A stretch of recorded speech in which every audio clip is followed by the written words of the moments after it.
A storm devours the coast.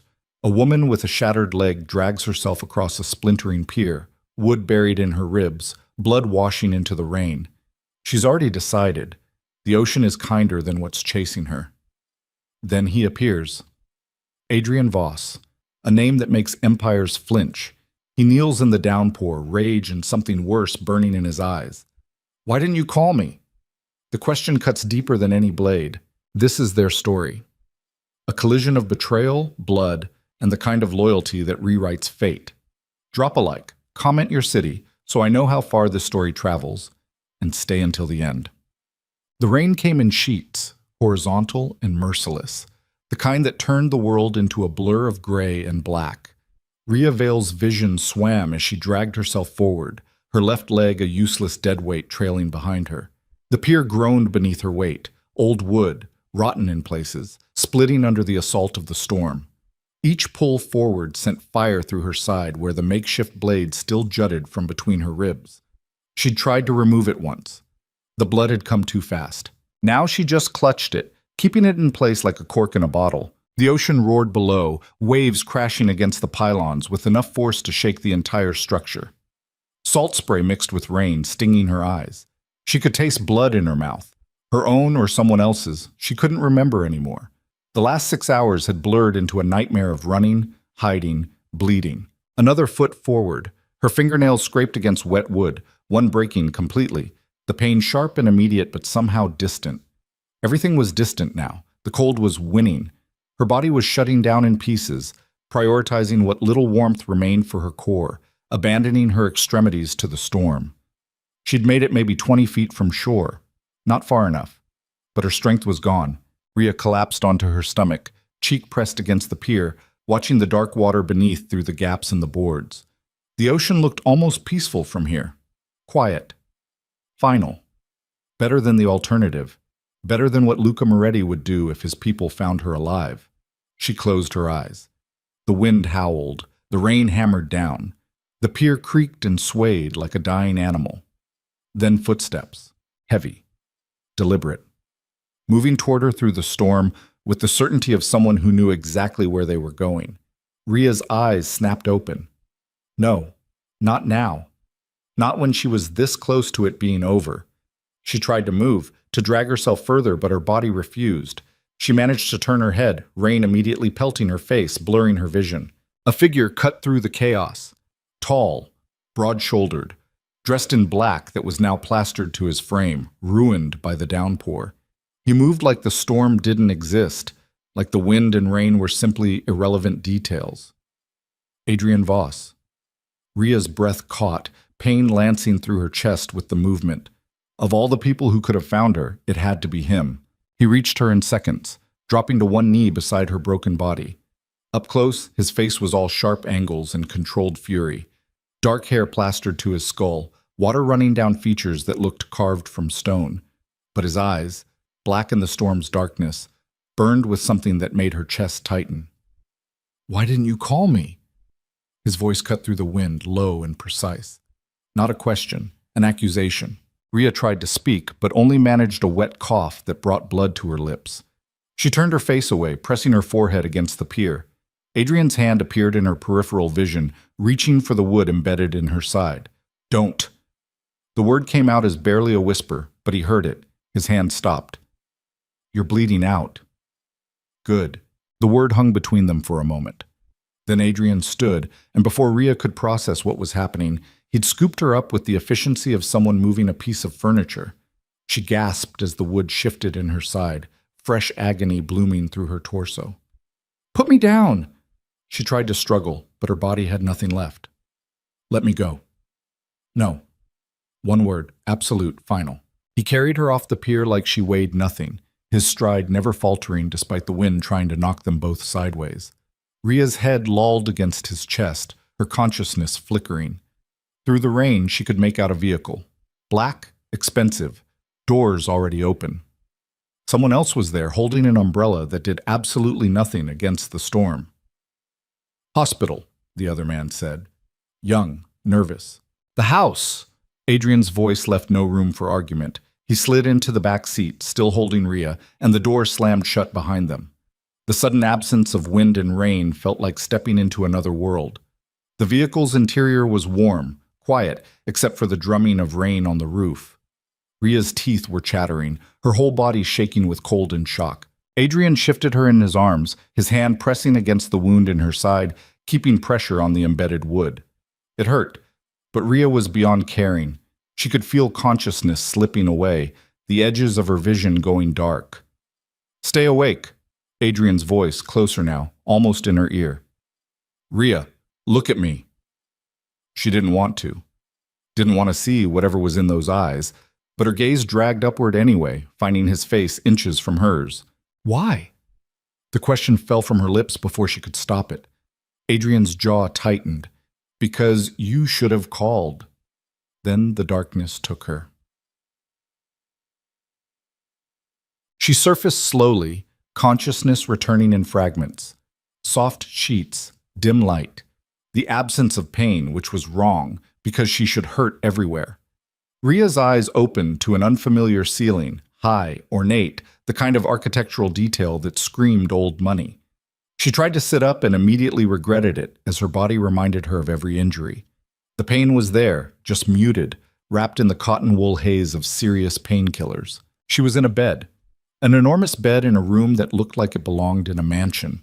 Floor-to-ceiling windows showed gray daylight, rain still streaking the glass. She had no idea how much time had passed.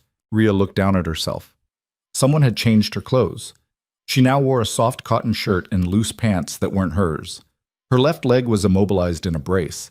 Bandages wrapped her torso, and when she gingerly touched her side, she could feel the thick padding over where the wood had been. The door opened without warning. A woman entered, middle-aged, efficient-looking, carrying a tray. She noticed Ria was awake and set the tray on a side table. "You're up. Good. I'm Dr. Chen. I've been monitoring your recovery." "Where?" "Mr. Voss's estate." "You've been here 3 days." The doctor moved to Ria's bedside, checking the IV Ria only now noticed in her arm. "You're lucky to be alive. The wood missed your lung by centimeters. Fractured femur, severe blood loss, hypothermia. You coded once in surgery." Ria processed this slowly, her mind still foggy. "I need to leave." "You need to stay in bed for at least another week, maybe 2. Dr. Chen made notes on a tablet.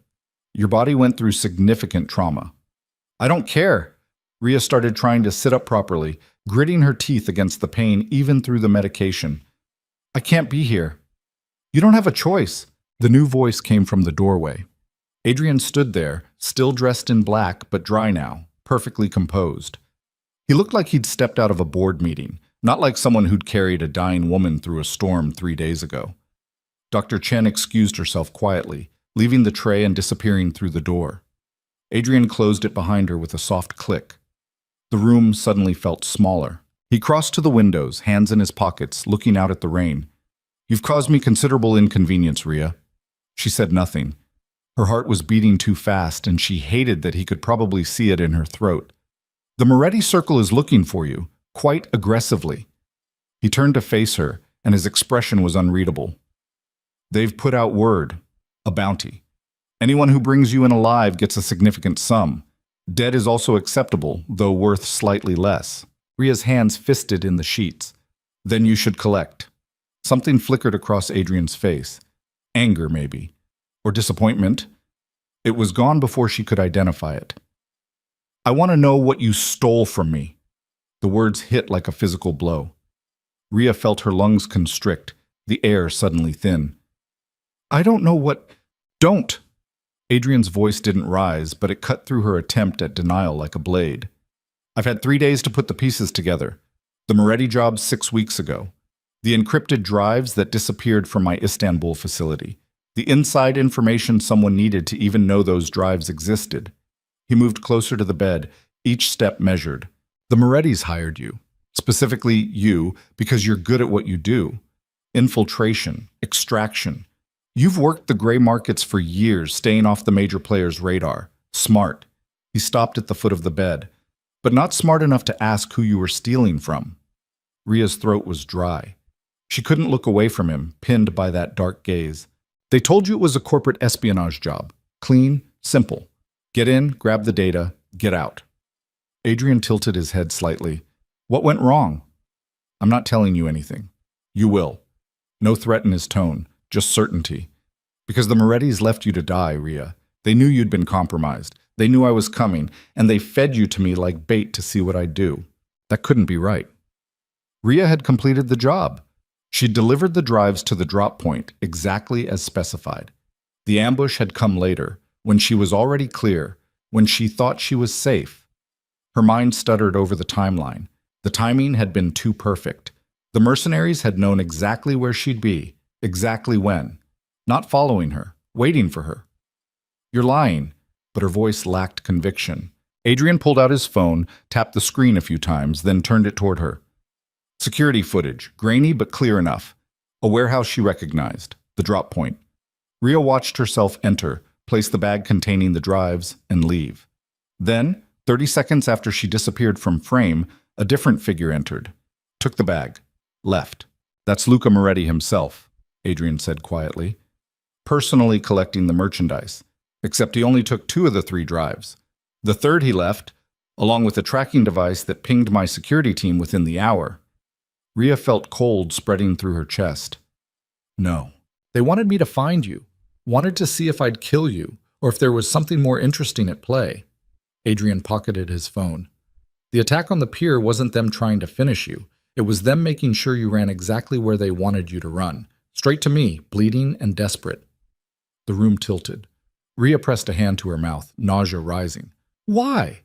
The word came out broken. Because the Morettis don't just want my data. They want war. Adrian's expression hardened. They want me to react, to come at them publicly, to give them an excuse to rally the other families against me.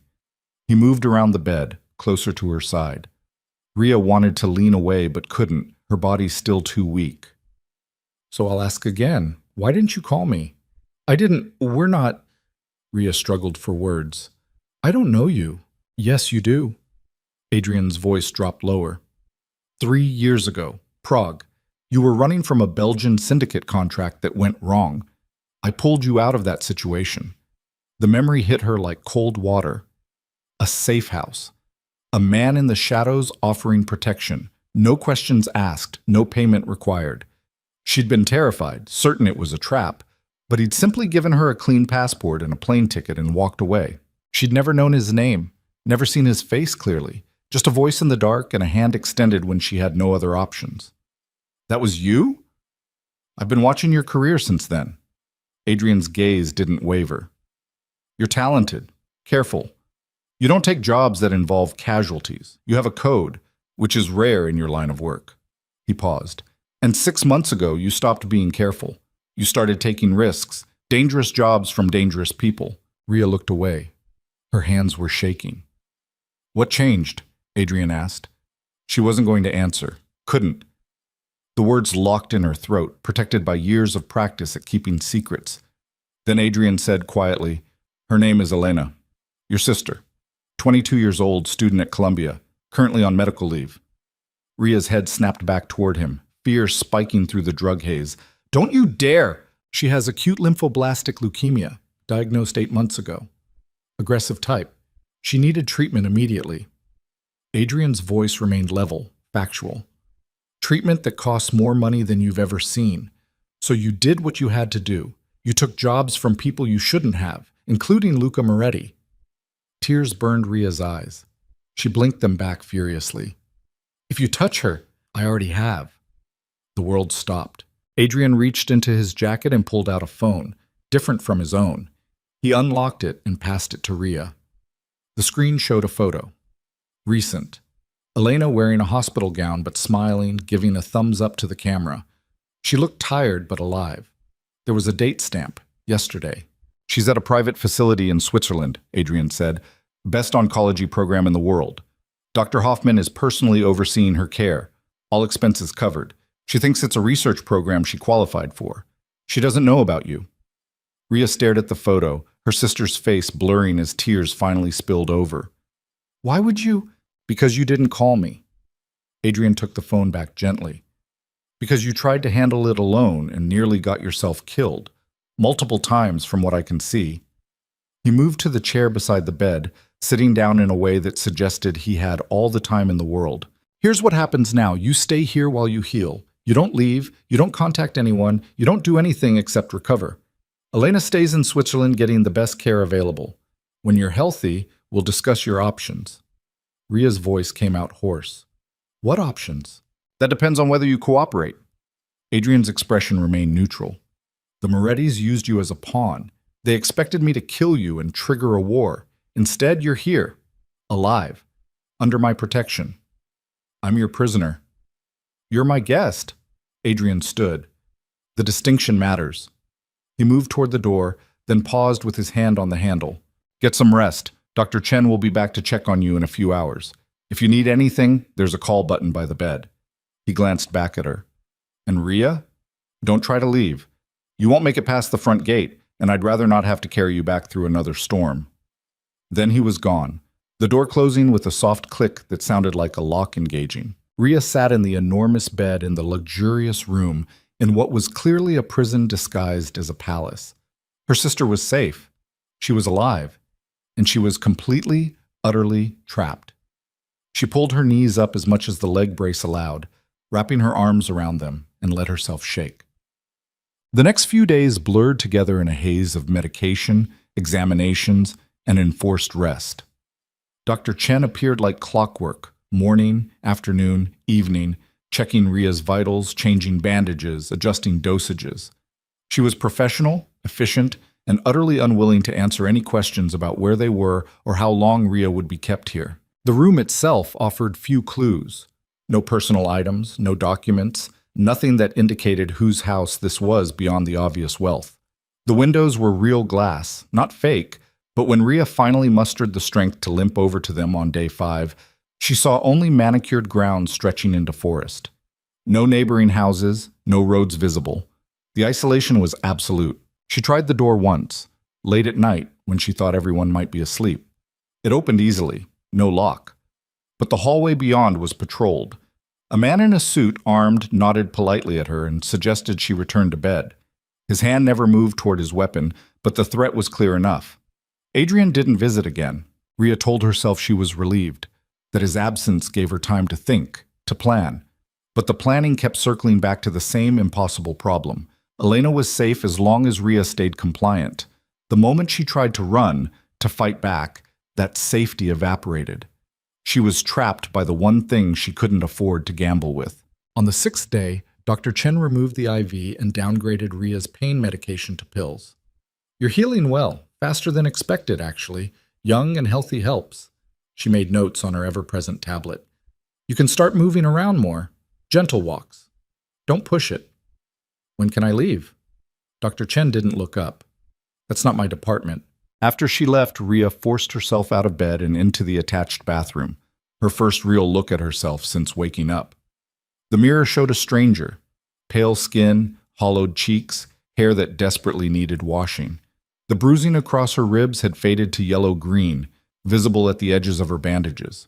Her leg brace was bulky and restrictive, but she could put some weight on it now. She looked like someone who'd barely survived. She looked like someone who'd given up.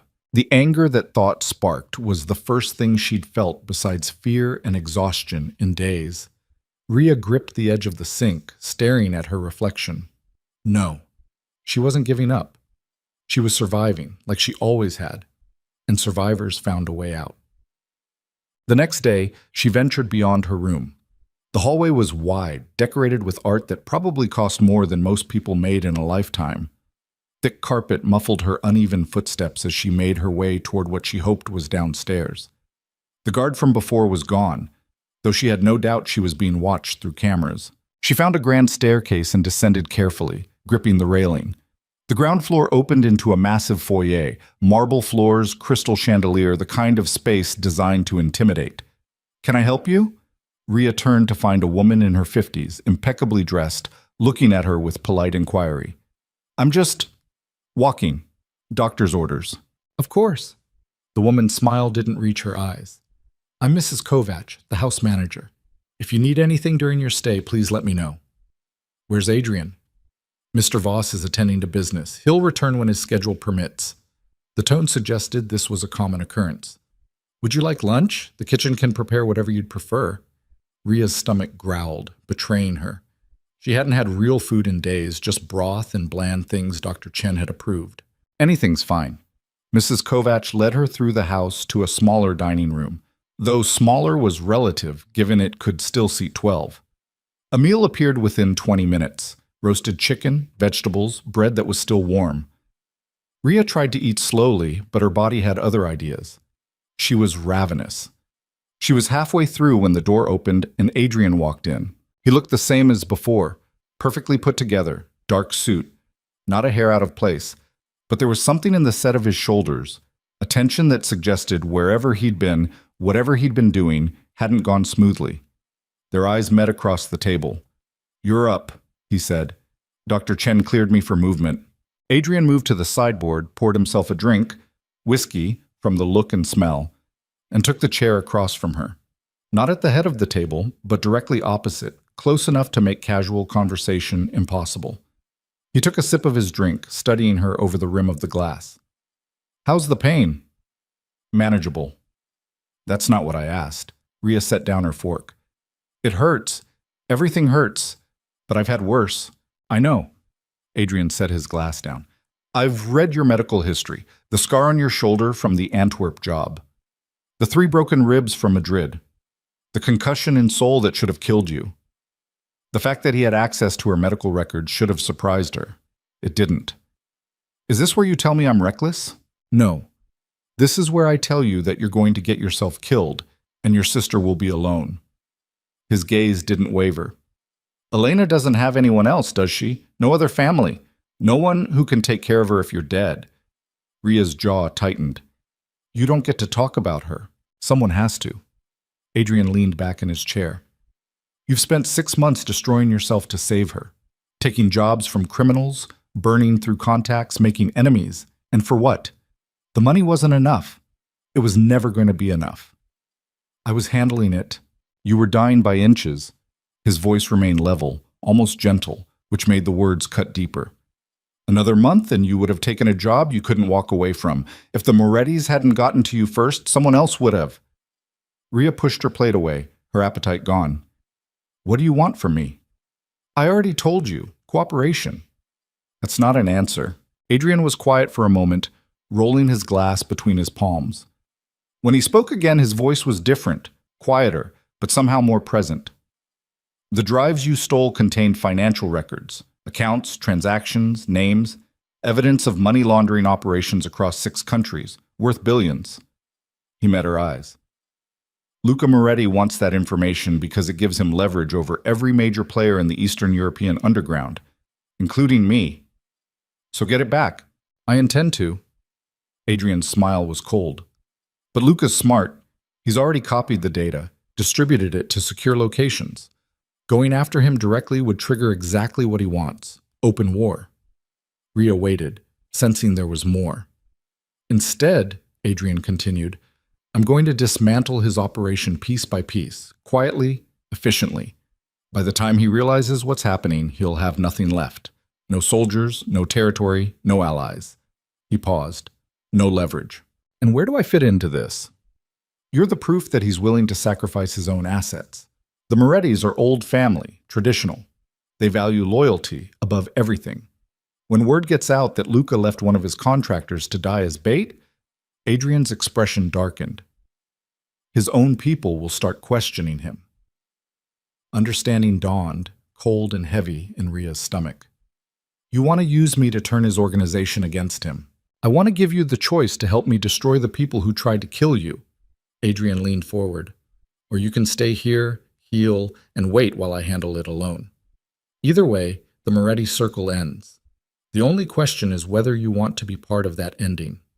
Ria stared at him, trying to read past the controlled exterior. "Why does it matter to you what I want?" For the first time, something shifted in Adrian's expression. Not much, just a flicker of something that might have been surprise or recognition or something harder to name. "Because," he said slowly, "you remind me that there are still people worth saving in this world." The words hung in the air between them. Before Ria could respond, the door opened and a man entered. Late 20s, Asian, moving with the careful efficiency of someone who'd interrupted important conversations before. "Sir, we have a situation." Adrian's attention shifted immediately. "What kind?" "Moretti's people. They hit the Rotterdam safe house an hour ago. 3 of our guys dead, 1 missing. They took the servers." A muscle ticked in Adrian's jaw. He stood, draining the last of his whiskey. "Lock it down. Full sweep. I want to know how they found it." The man nodded and disappeared. Adrian looked back at Rhea, and for just a second she saw something raw beneath the controlled surface. Anger, yes, but also calculation, and underneath it all, a kind of weariness that suggested this war had been going on longer than she knew. "Think about what I said." He headed for the door, then paused. "And Rhea, don't mistake my protection for weakness. I'm giving you a choice because I believe in choices. But make no mistake, if you cross me, if you try to run, if you do anything that threatens what I'm building here—" He turned back, his eyes black and absolute. "I will burn everything you care about to ash and make you watch." Then he was gone, leaving Rhea alone in the dining room with the remains of her meal and a choice that wasn't really a choice at all. She sat there for a long time, staring at nothing, feeling the walls of her cage settle more firmly into place. Outside, the rain had finally stopped, but the storm, she was starting to understand, had barely begun. Rhea didn't sleep that night. She lay in the enormous bed, staring at the ceiling, replaying Adrian's threat over and over. "I will burn everything you care about to ash and make you watch." The words weren't dramatic posturing. They were a promise, delivered with the calm certainty of someone who'd done it before. She'd seen men like him in her line of work. The ones who didn't shout, didn't bluster, didn't waste energy on displays. They just acted, efficiently, brutally. And by the time you realized what was happening, it was already too late. The difference was that Adrian had also saved her life, had put Elena in the best facility money could buy, had offered her a choice when he could have just made her disappear. She didn't know what to do with that contradiction. Around 3 in the morning, she gave up on sleep and limped to the window. The grounds were lit by subtle landscape lighting, casting long shadows across the manicured lawn. Beyond that, darkness. Forest. Nothing else. She pressed her forehead against the cool glass, feeling the ache in her leg, the pull of healing tissue in her side. Her body was a map of bad decisions, each scar a reminder of a job that had gone wrong, or almost wrong, or wrong enough to leave a mark. How many more marks could she take before there was nothing left? A soft knock interrupted her thoughts. Rhea turned, confused. It was the middle of the night. Dr. Chen wouldn't be making rounds now. "Come in."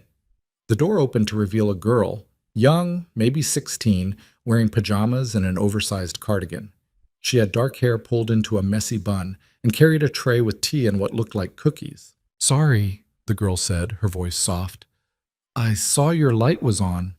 Thought you might want something." She hesitated in the doorway. "I'm Mira. I live here." Rhea hadn't expected this. A teenager, in Adrian Voss's fortress. "It's late," Rhea said carefully. "I don't sleep much either." Mira came in anyway, setting the tray on the side table. Up close, Rhea could see the resemblance. Same dark eyes, same sharp cheekbones. Family. "Uncle Adrian said you were recovering, that you'd been hurt." "Uncle?" The word landed strange. "I'm fine," Rhea said automatically. Mira gave her a look that was far too knowing for 16.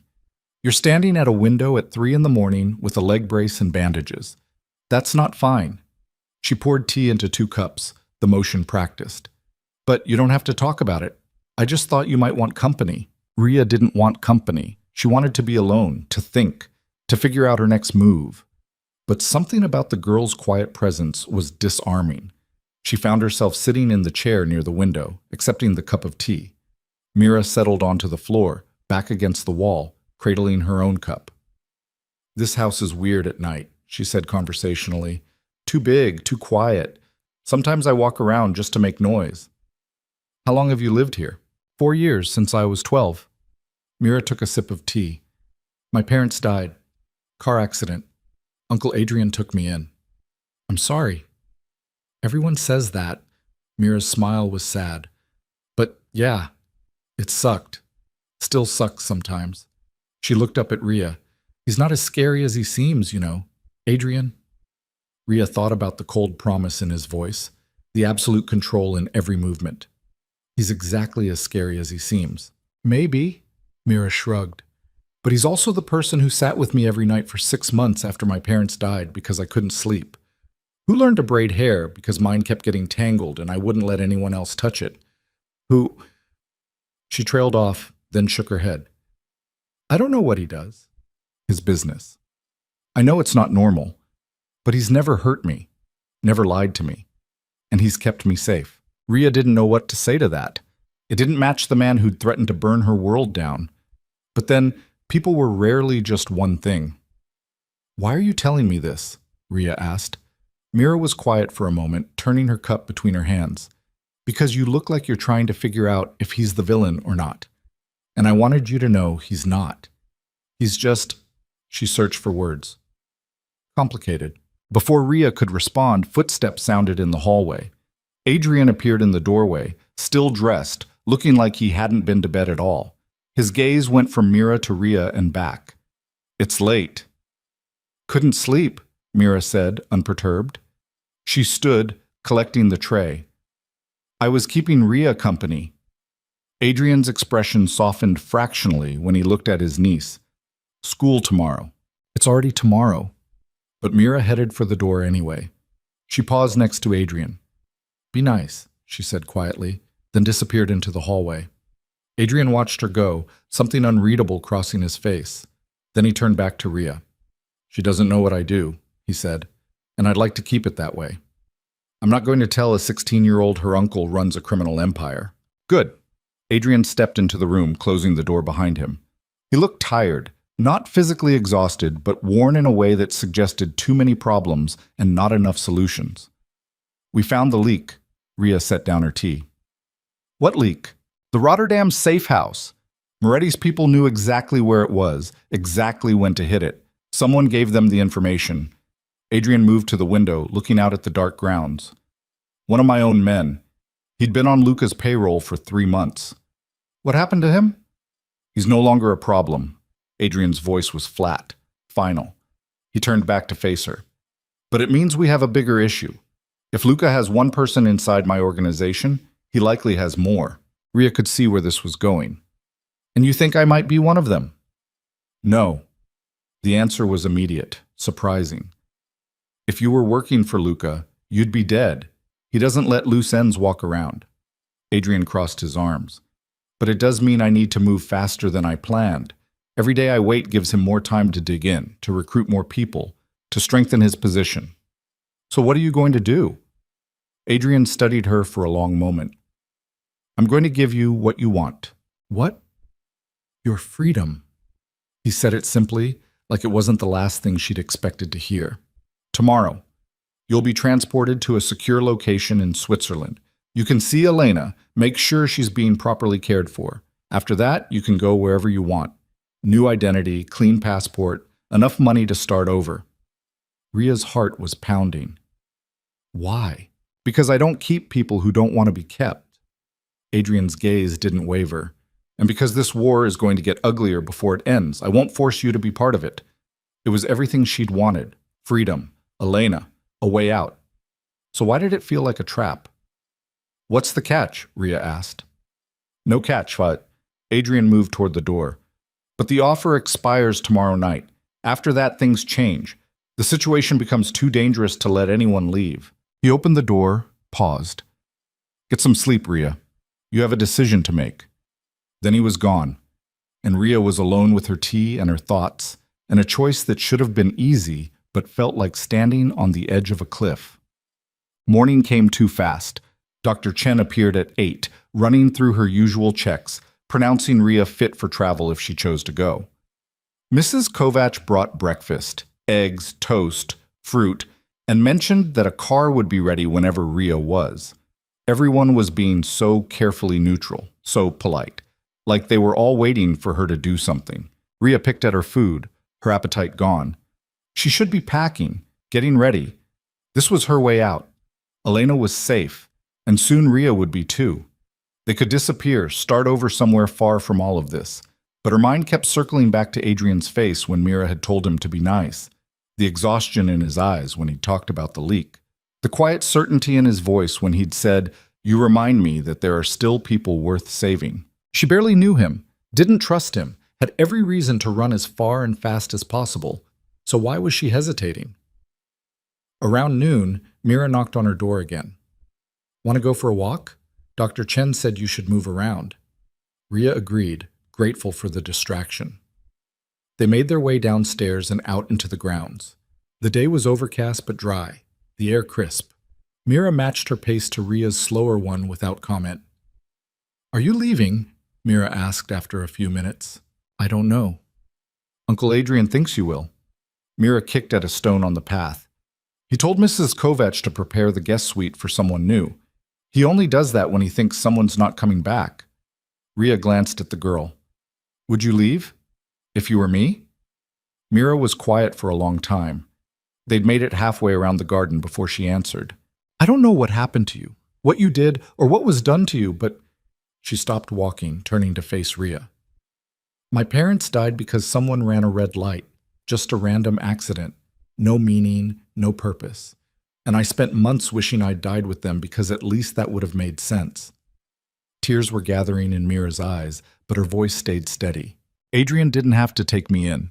He could have found some distant relative or put me in a good boarding school or any number of things that would have been easier.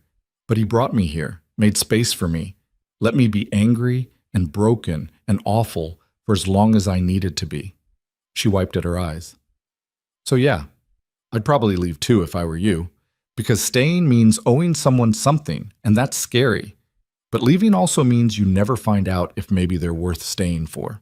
Then she walked away, heading back toward the house, leaving Ria standing alone in the garden with her words echoing in the cold air. The afternoon dragged. Ria tried to read, couldn't focus, tried to rest, couldn't settle. She kept checking the clock, watching the hours slip away toward Adrian's deadline. At 5, Mrs. Kovach informed her the car would be ready at 7 if she wanted it. At 6, Ria finally forced herself to think practically. She'd need clothes, money, a plan for where to go after Switzerland, how to keep Elena safe once they left Adrian's protection. That thought stopped her cold. Once they left Adrian's protection. Because right now, Elena was in the best cancer facility in the world, getting treatment that was working. Dr. Hoffman was a genius. His success rates triple the global average. And it was all because Adrian Voss had decided to save a girl he'd never met to protect a woman who'd stolen from him. If Ria left, would that continue?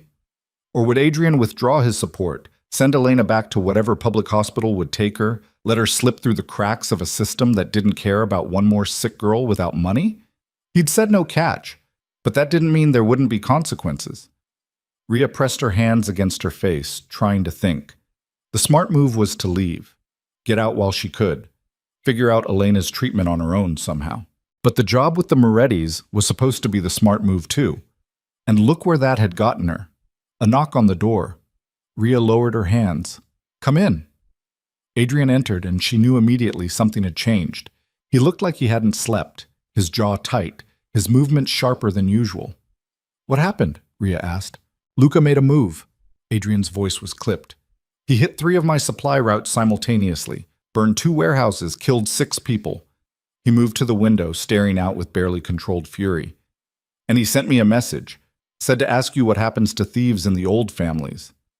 Ria's blood went cold. "What does that mean?" Adrian turned to face her, and his expression was granite.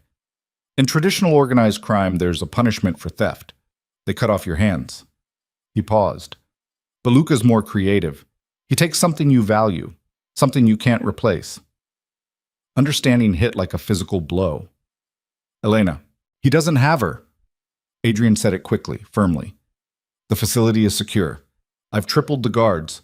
But he knows where she is now. He's making it clear that if I continue to protect you, he'll go after her." Ria couldn't breathe. The room tilted, her vision narrowing. "You have to send me away, now. If he thinks I'm gone, he won't believe it unless you're actually gone. Verified. Confirmed." Adrian's jaw clenched. "And even then, there's no guarantee he won't go after her anyway, just to make a point." "Then what do we do?" Ria heard the desperation in her own voice and hated it. Adrian was quiet for a moment. When he spoke, his voice was different, softer, but somehow more dangerous. We end it. Not slowly, not carefully.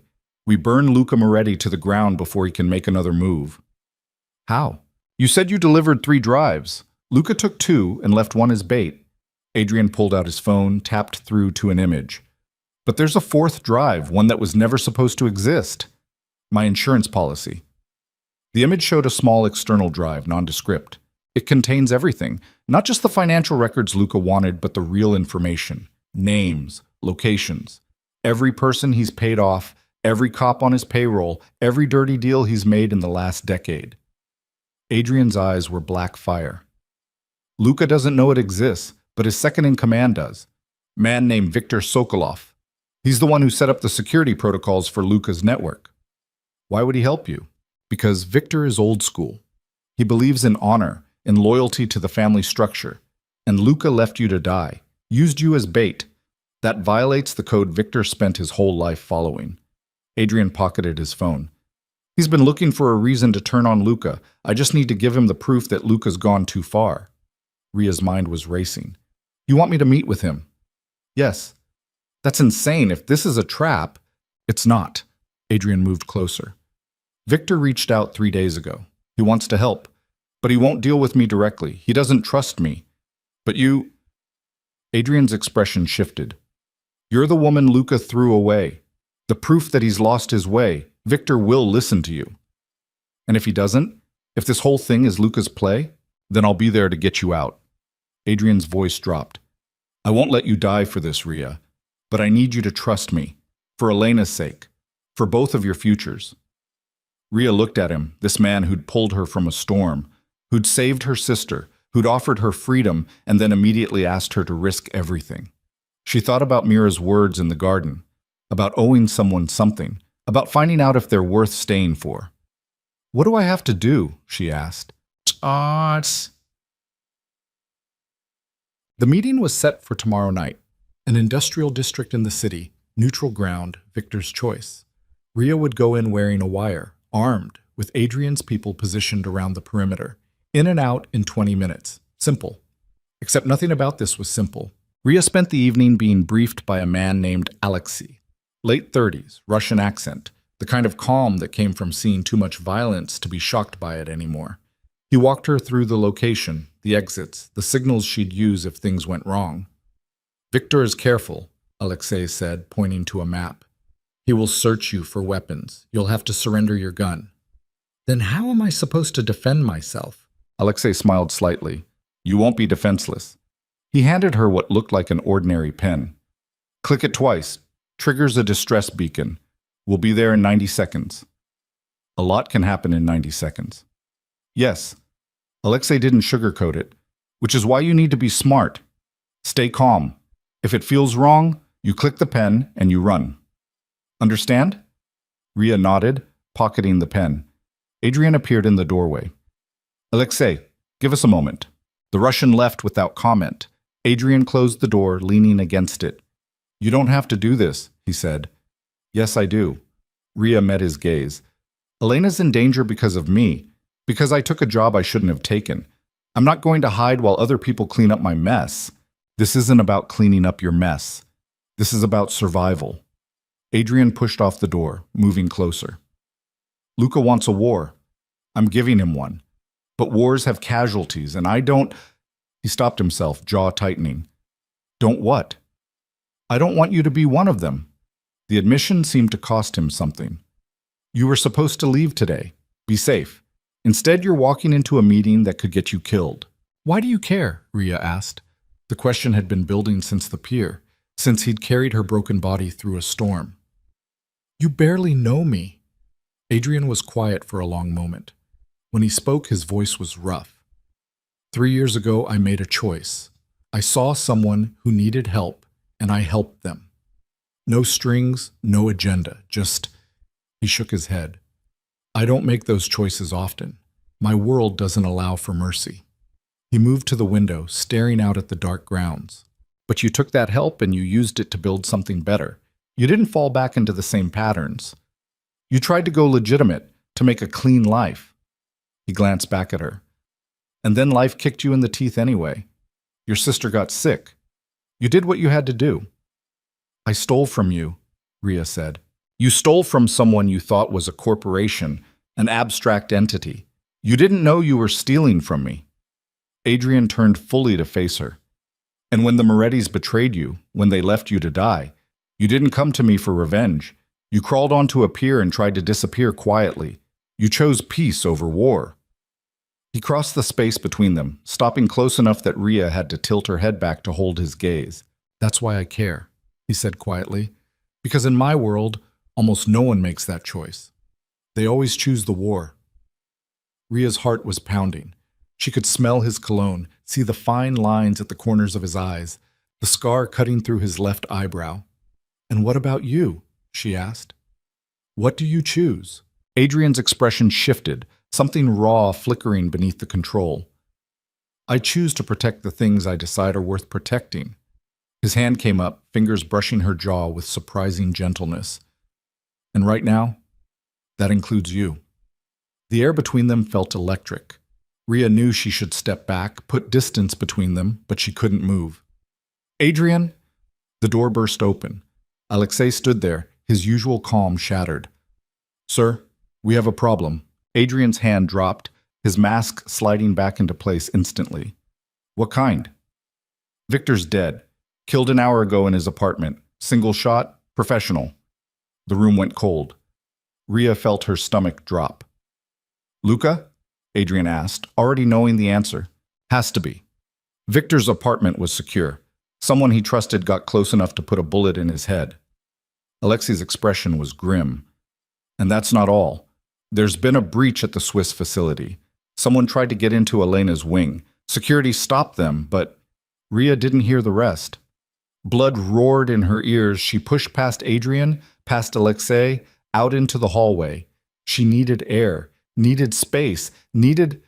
Adrian caught her arm, spinning her to face him. Ria, listen to me. He's going after her, right now, while we're standing here talking. Ria tried to pull away, but Adrian's grip was firm. She's safe. Security stopped the breach. She's in lockdown, full protection. Adrian's voice cut through her panic. But you're right about one thing. Luca's escalating. He killed Victor to send a message. He tried for Elena to prove he can reach her. This ends now. How? Ria's voice broke. Your inside man is dead. We have no way to get to Luca. Adrian's expression turned to stone. Then we stopped being subtle. He released her arm, turning to Alexei. Call everyone in. I want full mobilization. We're going to hit every Moretti operation in this city simultaneously. Sir, that's war. I know. Adrian's voice was ice. Luca wanted a war. He's going to get one. Alexei nodded and disappeared down the hallway, already pulling out his phone. Adrian turned back to Ria. His eyes were black, absolute, terrifying in their certainty. Tomorrow night, the Moretti Circle ceases to exist. Every warehouse, every safe house, every business they own. Gone. He stepped closer. And Luca himself? I'm going to make sure he understands what it costs to threaten people under my protection. What about Elena? Ria asked. Already arranged. She's being moved to a different facility. New location, new identity, security detail that would make a presidential bunker jealous. Adrian's jaw clenched. Luca will never find her. I promise you that. Ria wanted to believe him, needed to believe him, but trust didn't come easy, not in her world. And what about me? She asked. Adrian's expression softened fractionally. You stay here, safe, out of the line of fire. No. Ria, no. She straightened, ignoring the pain in her leg, the pull of her healing wounds. You said Luca used me as bait, made me look weak. Let his people think I was just another expendable contractor. Her voice hardened. I want him to see that he was wrong. I want to be there when you take him down. This isn't about revenge. Yes, it is. Ria met his gaze without flinching. He tried to kill me. He went after my sister, and he's going to know that was a mistake. Adrian studied her for a long moment. Then, slowly, he nodded. Tomorrow night, he said. We finish this, so. The next day moved with the terrible momentum of something inevitable. Adrian's people swept through the house like a storm, weapons and equipment appearing from hidden armories, tactical plans being drawn up and revised and redrawn. Ria watched from the sidelines, trying to stay out of the way. Alexei had given her a Glock and showed her how to quick draw despite the leg brace. Dr. Chen had appeared one last time, checking her injuries, pronouncing her fit enough for what was coming, but advising against it anyway. Mira found her in the library around noon. The girl looked scared. Uncle Adrian told me to pack a bag. Said I'm going to stay with friends for a few days. She sat down next to Ria. Something bad's going to happen, isn't it? Ria didn't know how to answer that. She settled for honesty. Yeah, something bad. Will he be okay? Mira's voice was small. Adrian? I don't know. They sat in silence for a while. Then Mira reached over and took Ria's hand, squeezing it tight. Bring him back, she whispered. Please. Ria squeezed back, unable to make that promise, but wanting desperately to try. As evening approached, Adrian gathered everyone in what he called the operations room, a converted study filled with monitors and maps and the controlled chaos of planned violence. 3 primary targets, he said, pointing to locations on a map. Moretti's main warehouse in the Port District, his legitimate business front downtown, and his personal compound in the hills. He looked around at the assembled faces, 20 of his best people, armed and ready. We hit all 3 simultaneously at 2200 hours. Full sweep, no survivors. Someone raised a hand. What about Luca himself? Adrian's smile was cold. He'll be at the compound. That's where I'll be. The room shifted, tension ratcheting up. Going after Luca personally was different from raiding his operations. It was execution, not war. Rules of engagement? Alexei asked. Anyone who surrenders walks out alive. Anyone who fights dies. Adrian's gaze swept the room. But Luca doesn't get the option to surrender. He ends tonight. No one argued. The briefing continued, details and contingencies and backup plans. Ria absorbed what she could, trying to imagine what the next few hours would bring. Finally, Adrian dismissed everyone except Ria and Alexei. Ria rides with me, Adrian said. She stays in the vehicle until the compound is secured. No. Ria stood her ground. I'm not sitting in a car while you risk your life. You're still healing. You'll be a liability in a firefight. Then don't put me into firefight, but I'm going in with you. She met his gaze. You promised I could be there when you took him down. Adrian's jaw tightened. For a moment she thought he'd refuse. Then he nodded curtly. You stay behind me. You do exactly what I say. The second I tell you to leave, you leave. Understood? Understood. Alexei looked between them, then shook his head slightly. This is a bad idea. Most of my ideas are, Adrian said. He checked his watch. We leave in 2 hours. Get ready.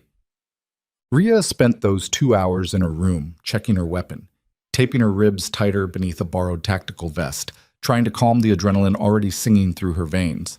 A soft knock. Adrian entered without waiting for permission, closing the door behind him. He looked different in tactical gear, more dangerous, more real. The polished businessman veneer was gone, replaced by something harder. Last chance to stay here, he said. I'm going. He nodded like he'd expected that answer.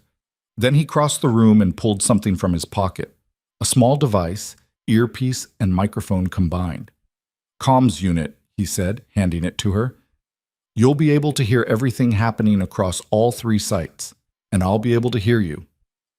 Ria fitted it into her ear, the tech settling comfortably. Adrian's voice came through, slightly distorted. Can you hear me? She nodded. He moved closer, and Ria realized he was nervous. Not afraid. Adrian Voss didn't seem capable of fear, but tense in a way she hadn't seen before. If this goes wrong, he said quietly, if something happens to me, Alexei has instructions. He'll get you and Elena to safety. New identities, protected accounts. You'll be taken care of. Nothing's going to happen to you. You don't know that. Adrian's hand came up, fingers brushing her cheek. This is the most dangerous thing I've ever done, Ria. Going after Luca directly. He'll be expecting me. He'll have prepared. Then why are you doing it? Because he threatened you. Adrian's voice dropped. Because he went after Elena. Because he needs to understand that there are lines you don't cross. Ria's breath caught. Adrian! He kissed her. It wasn't gentle. It was fierce, desperate, The kiss of someone who might not get another chance. Ria's hands fisted in his tactical vest, pulling him closer, and for a moment everything else disappeared. No mission, no danger, just this. When they broke apart, both breathing hard, Adrian rested his forehead against hers. "Come back alive," Ria whispered. "You too." Then he stepped back, his expression shifting back to the cold control she'd come to recognize. "It's time." They left the room together, walking through halls that felt like a countdown to something irreversible. In the foyer, Alexei waited with keys and weapons and the grim determination of someone who'd done this before. "Vehicles are ready," he said. "Teams are in position." Adrian nodded. He looked at Ria one more time, something unreadable in his eyes. Then they walked out into the night, toward a war that would change everything. The convoy of vehicles cut through the darkness, headlights off, moving like shadows toward the hills. Ria sat in the back of Adrian's SUV, Glock heavy on her hip, heart hammering against her ribs. Through the comms, she could hear the other teams reporting in. Port District team in position, downtown team ready. Everyone waiting for Adrian's signal. The compound came into view, sprawling estate, high walls, security lights. Too exposed for a stealth approach. This would be loud. Adrian spoke into his comms, voice calm. "All teams, execute." And hell broke loose. Gunfire erupted from the Port District, explosions from downtown. Ria watched as Adrian's team moved toward the compound gates, precise and deadly. Then the gates exploded inward, and they were through, vehicles racing up the drive toward the main house. Ria could see figures on the grounds, muzzle flashes in the darkness. Adrian's people returned fire with brutal efficiency. The SUV screeched to a stop. Adrian turned to her. "Remember, stay behind me." Then he was out, weapon up, moving toward the house with Alexei at his side. Ria followed, legs screaming with every step, but she didn't care. This ended tonight. They breached the front door. The house was chaos, Moretti's people firing from cover, Adrian's team clearing rooms with military precision, and somewhere in this madness, Luca Moretti was waiting. Adrian moved through the carnage like he'd choreographed it, never hesitating, never flinching. Ria stayed close, her own weapon raised, covering angles. They reached the second floor, a long hallway, doors on either side. Adrian held up a fist. Everyone stopped. Then a voice echoed from the end of the hall, smooth, accented, amused. "Adrian Voss, I was wondering when you'd arrive." A door opened. Luca Moretti stepped out, 50s, silver hair, expensive suit. He looked like someone's grandfather, not a crime lord, but the gun in his hand was real enough. "You've made quite a mess of my operations tonight," Luca continued. "Impressive, destructive, exactly what I expected." "It's over, Luca." Adrian's voice was dead calm. "Your people are dead or running. Your empire is burning. Put down the weapon. Or what? You'll kill me?" Luca smiled. "You're going to do that anyway." "Yes." No hesitation, no mercy. Luca's smile widened. "At least you're honest." His eyes shifted to Ria. "And you brought the thief. How sentimental." Ria's grip tightened on her Glock. "She's not part of this," Adrian said. "Of course she is. She's the whole reason you're here." Luca tilted his head. "Tell me, Adrian, when did you become so soft? Risking everything for a woman you barely know. Last warning, drop the weapon." "No, I don't think I will." Luca raised his gun, but not toward Adrian, toward Ria. Everything happened too fast. Adrian moved, putting himself between her and Luca.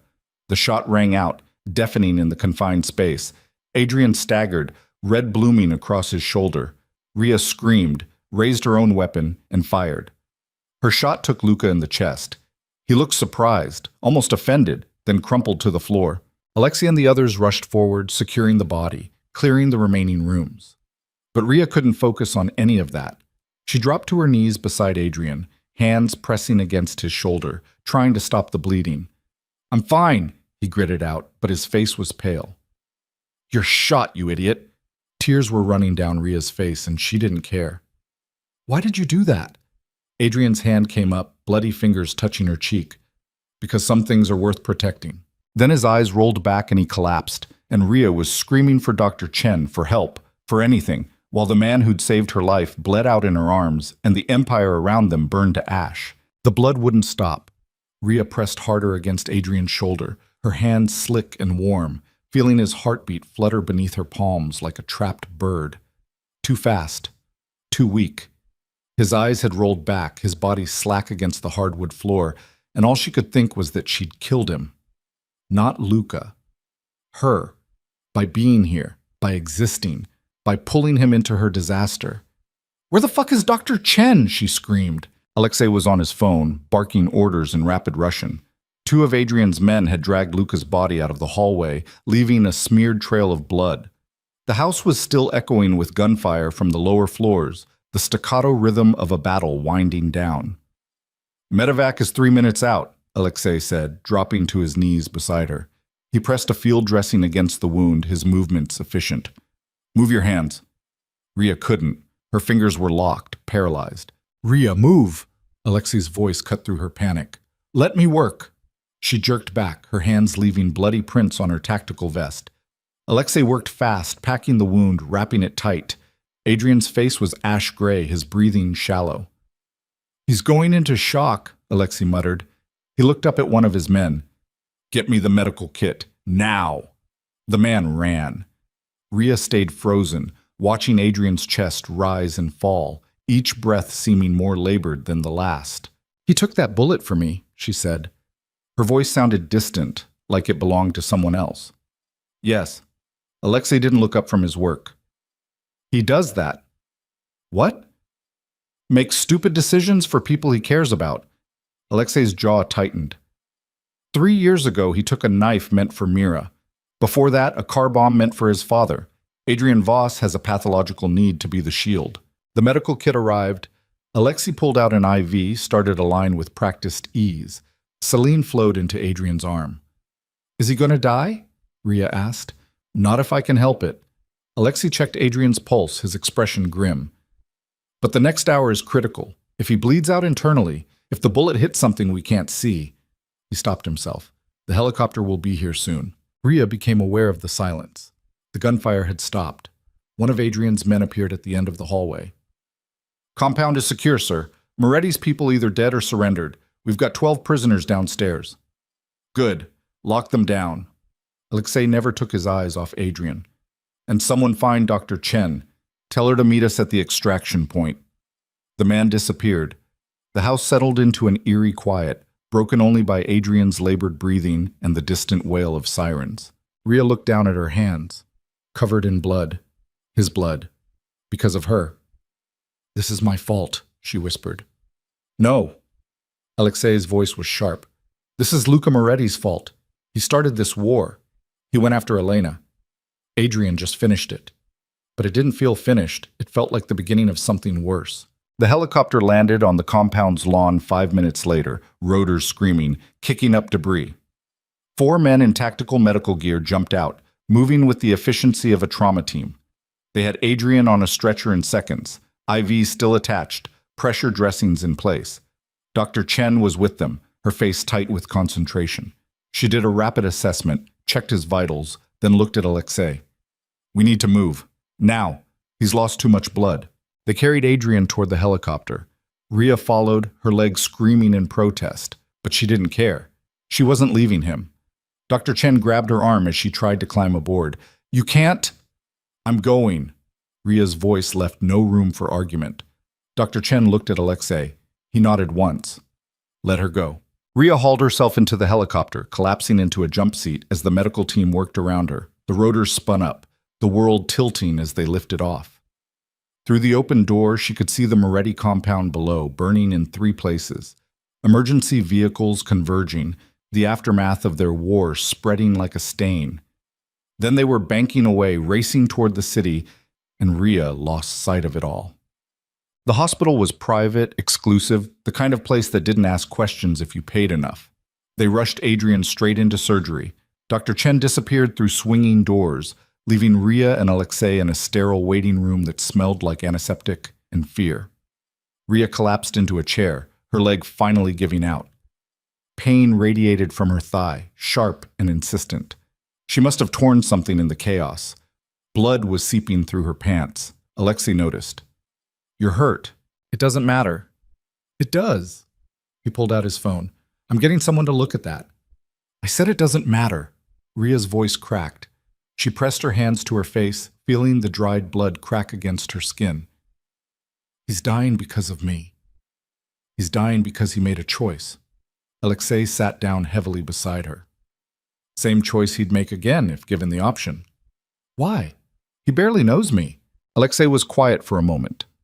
When he spoke, his voice was softer than she'd ever heard it. When Adrian was 17, his mother was killed. Drive-by shooting, wrong place, wrong time. His father, Victor Voss, ran one of the largest operations on the East Coast. He could have retaliated, could have burned the city down looking for revenge. Alexei leaned back, staring at the ceiling. But he didn't. He let it go. Said some things weren't worth the cost. He turned to look at Ria. Adrian never forgave him for that. For choosing peace over justice. For letting his mother's death mean nothing. Alexei's expression hardened. So when Adrian took over the family business, he made a promise. He would never let someone he cared about be hurt without consequences. Ever. Ria felt something cold settle in her chest. So this isn't about me. It's about his mother. It's about both. Alexei's gaze didn't waver. You're a proxy for every person he couldn't save, but that doesn't make what he feels for you less real. Before Ria could respond, the surgery doors opened. A doctor emerged, still in scrubs, pulling off bloodied gloves. Alexei stood immediately. How is he? Stable. The bullet missed the major arteries, but it shattered his clavicle and nicked the subclavian vein. We've repaired the damage, but he lost a significant amount of blood. The doctor's expression was professionally neutral. The next 24 hours will tell us if there are complications. Can we see him? Not yet. He's in recovery, maybe in a few hours. The doctor glanced at Ria. You should get that leg looked at.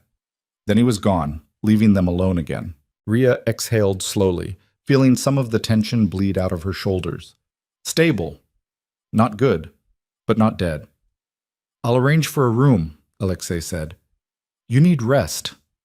I'm not leaving this hospital. I didn't say you were. Alexei pulled out his phone again. But you're no good to anyone if you collapse. Let them treat your leg. Get cleaned up. When Adrian wakes up, he'll want to see you intact. Ria wanted to argue, but exhaustion was crashing over her in waves. She nodded. A nurse appeared within minutes, young and efficient, leading Ria to a private room. The leg wound turned out to be worse than she'd thought. Torn stitches from her original injury, fresh trauma to the healing tissue. The nurse cleaned it, resutured it, gave her antibiotics and painkillers. You should be off this leg for at least a week, the nurse said. Ria didn't bother responding. After the nurse left, Ria limped to the attached bathroom and stared at herself in the mirror. She looked like she'd walked through a massacre. Blood matted her hair, streaked her face, soaked into her clothes. Her eyes were hollow, shocked. She turned on the shower and stood under the spray until the water ran clear, watching Adrian's blood swirl down the drain. Her hands shook as she scrubbed her skin raw, trying to erase the feeling of his heartbeat fading beneath her palms. When she finally emerged, wrapped in a hospital robe, Alexei was waiting in her room with fresh clothes and a phone. Status update, he said without preamble. Port District warehouse is gone. Downtown front office is ash. Moretti compound is crawling with federal agents. We made sure to tip them off about Luca's trafficking operation. His expression was grim satisfaction. By tomorrow morning, every cop and politician on Luca's payroll will be scrambling to distance themselves. What about his people? The ones who surrendered? Being processed. Those who want to talk will talk. Those who don't. Alexei shrugged. They'll spend a long time in very dark holes. Ria sat down on the bed, her leg throbbing. And Elena? Safe. Already moved to the new facility. I spoke with Dr. Hoffman myself. She doesn't know anything happened. Alexei handed her the phone. You can call her if you want. Secure line. Ria took the phone with shaking hands. She dialed the number Alexei had pulled up, her heart hammering. 3 rings. Then Elena's voice, bright and alive. Hello? Elle, it's me. Ria! Elena's joy was immediate, unguarded. Oh my God, I've been trying to reach you for days. They said you were traveling for work, that you'd call when you could. Lies. Careful, protective lies. I'm sorry, things got complicated. Ria's throat tightened. How are you feeling? Amazing, actually. Dr. Hoffman says the treatment is working better than expected. My counts are up, the pain is way down. Elena laughed. I'm even eating real food again. They had me on liquid meals for weeks. It was disgusting. Ria closed her eyes, tears burning hot. That's good. That's really good, Elle. Are you okay? You sound weird. Just tired. Long week. Well, get some rest and visit soon, okay? This place is incredible, but I miss you. Elena's voice softened. I know you're working yourself to death to pay for this. I wish you'd tell me how you're managing it. Let me help somehow. You are helping by getting better. Ria wiped at her eyes. That's all I need. They talked for a few more minutes, Elena chattering about her doctors, the other patients, the beautiful view from her room, normal things, safe things, a world completely removed from the blood and violence Ria had just walked through. When they finally hung up, Ria handed the phone back to Alexei. She sounds good, he said. Yeah, Ria's voice was hollow. She has no idea her sister almost died tonight, no idea that a man took a bullet to protect her. And she never will, if we do this right. Alexei pocketed the phone. Get some rest. I'll wake you when Adrian's ready for visitors. He left. Ria lay back on the hospital bed, staring at the ceiling, and tried to make sense of the last 24 hours. She'd gone from prisoner to participant in a war. She'd killed a man, watched another man nearly die for her. And somehow, impossibly, her sister was safe and getting better. It felt like a fever dream. Sleep came in fragments, broken by nightmares of blood and gunfire, and Adrian's eyes rolling back as he collapsed. Alexei woke her 4 hours later. He's awake, asking for you. Ria was on her feet before full consciousness returned, ignoring the protest from her leg. She followed Alexei through sterile hallways to a private wing, past 2 armed guards who nodded at Alexei, to a room at the end. Adrian was propped up in bed, pale but conscious, his shoulder heavily bandaged. An IV dripped steadily into his arm. He looked exhausted, like he'd aged 10 years in one night. But when he saw her, something shifted in his expression. Relief. Raw and unguarded. You're alive, he said. Ria moved to his bedside, her throat too tight for words.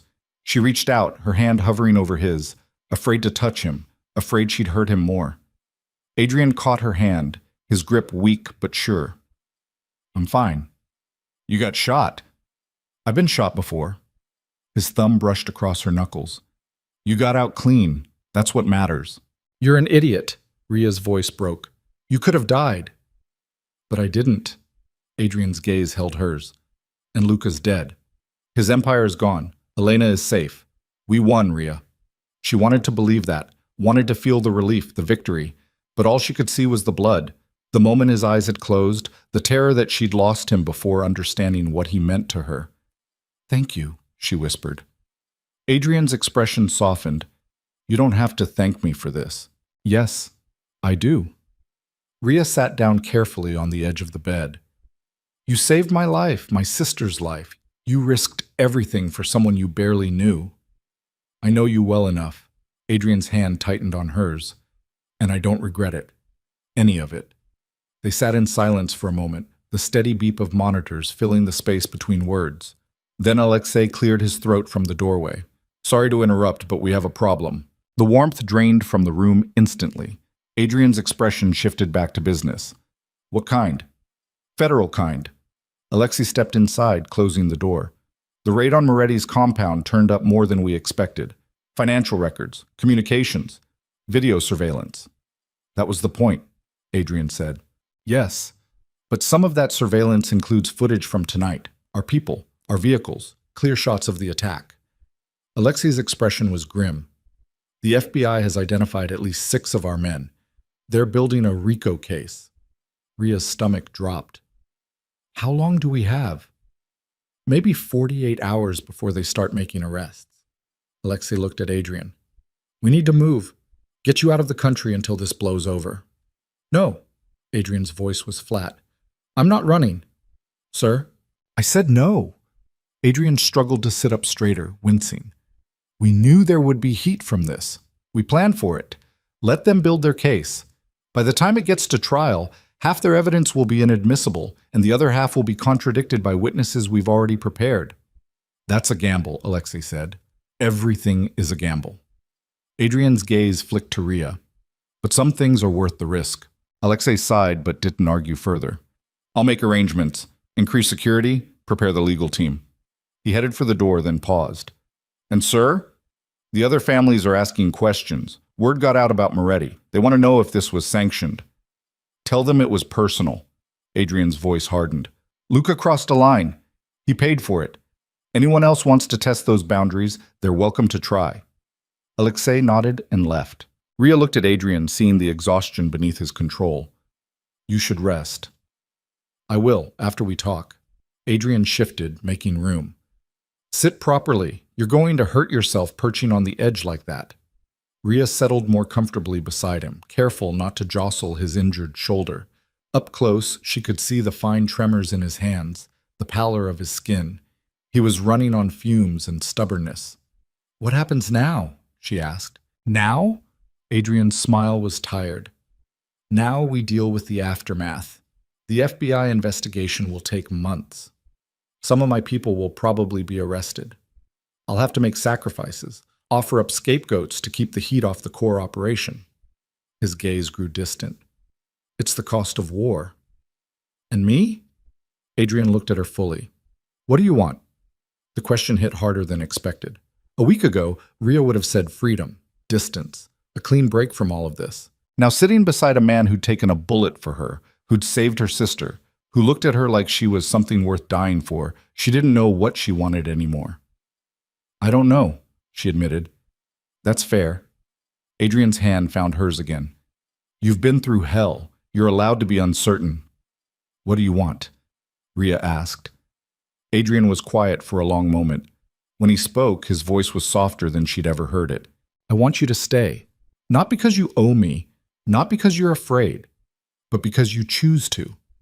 He turned his hand over, lacing his fingers through hers. I know it's insane. We barely know each other. This whole situation is fucked up and dangerous and probably going to blow up in our faces. But what? Adrian met her eyes. But when I saw Luca pointing that gun at you, the only thing I could think was that I couldn't let you die.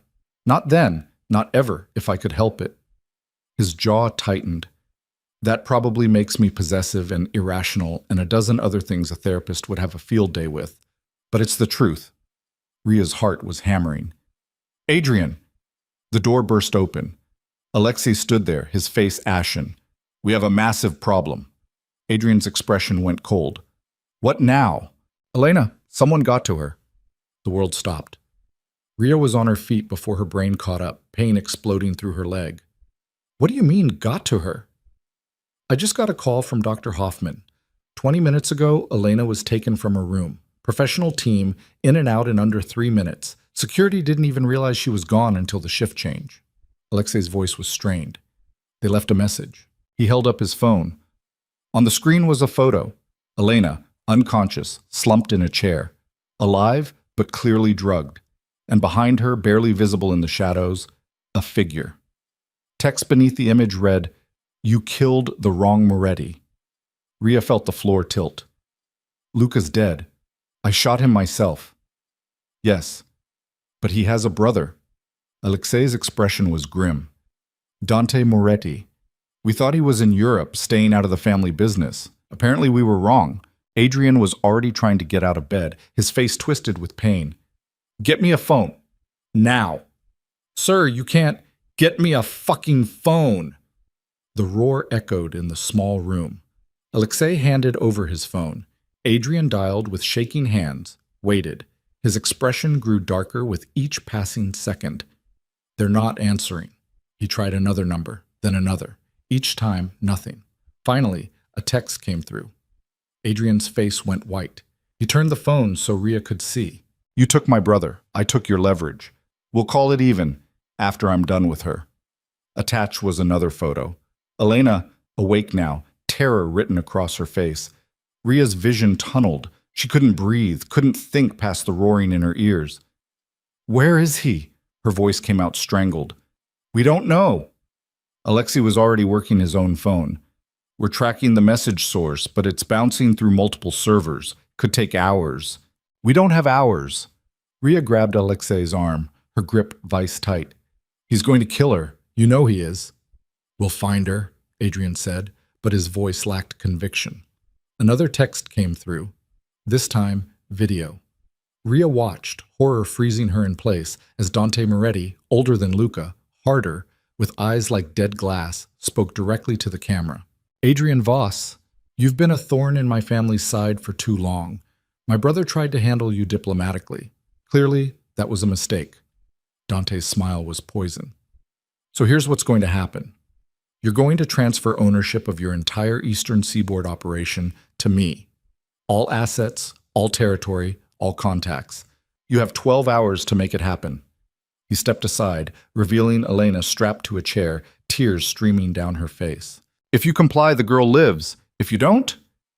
Dante pulled out a knife, the blade catching the light. Well, you seem fond of her sister. Let's see how fond you are of her screams. The video ended. Ria couldn't move, couldn't process what she'd just seen. This couldn't be happening. They'd won. They'd ended it. We have to give him what he wants, she heard herself say. No. Adrian's voice was steel. That operation represents 20 years of work. Thousands of people depend on it for their livelihoods. If I hand it over to Dante, he'll dismantle it, kill anyone loyal to me, and use the infrastructure to expand his own empire. His jaw clenched. And he'll kill Elena anyway, just to prove a point. You don't know that. Yes, I do. Adrian met her gaze. I know men like Dante Moretti. They don't negotiate. They don't honor deals. They take what they want and destroy what they can't have. Then what do we do? Ria's voice cracked. Just let her die? No. Adrian's expression shifted, something cold and calculating sliding into place.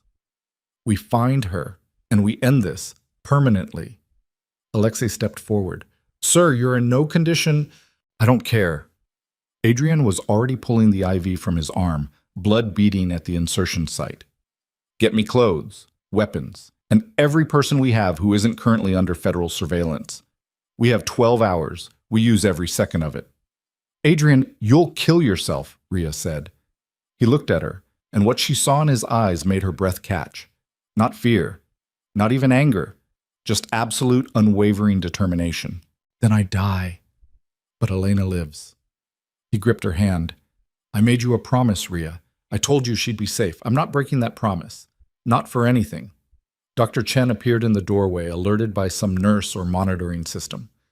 What the hell do you think you're doing? You need at least 48 hours of bed rest. I need 12 hours to save a girl's life. Adrian's voice cut through her protests. You can either help me do that, or you can get out of my way. Dr. Chen looked at him, then at Ria, then back. Something in her expression shifted. You're an idiot, she said flatly. But fine, I'll give you stimulants to keep you on your feet and pain blockers so you don't pass out. But if that shoulder starts bleeding again, you could die before we get you back to surgery. Acceptable risk. Adrian swung his legs off the bed, his face going gray with the movement. Ria caught him before he could fall. You can't even stand. Watch me. He straightened, using her for support, every muscle trembling with effort, but he didn't collapse, didn't give in. Dr. Chen cursed under her breath and went to get the medications. Alexei started making calls, his voice rapid fire as he mobilized their remaining forces. And Ria stood there, holding up a wounded man who was willing to die to save her sister, and realized with crystal clarity that somewhere in the chaos of the last week, she'd stopped just surviving. She'd found something worth fighting for. Okay, she said quietly. Tell me what to do. Adrian looked at her, and despite everything, the pain, the exhaustion, the impossible odds, he smiled. We start by assuming Dante's smart. He won't keep Elena anywhere obvious. Somewhere secure, defensible, that he can abandon quickly if needed. Adrian's mind was already working, pushing through the pain. Alexei, pull up every property the Moretti family owns within 2 hours of the city. Alexei tapped on his tablet. That's over 30 locations.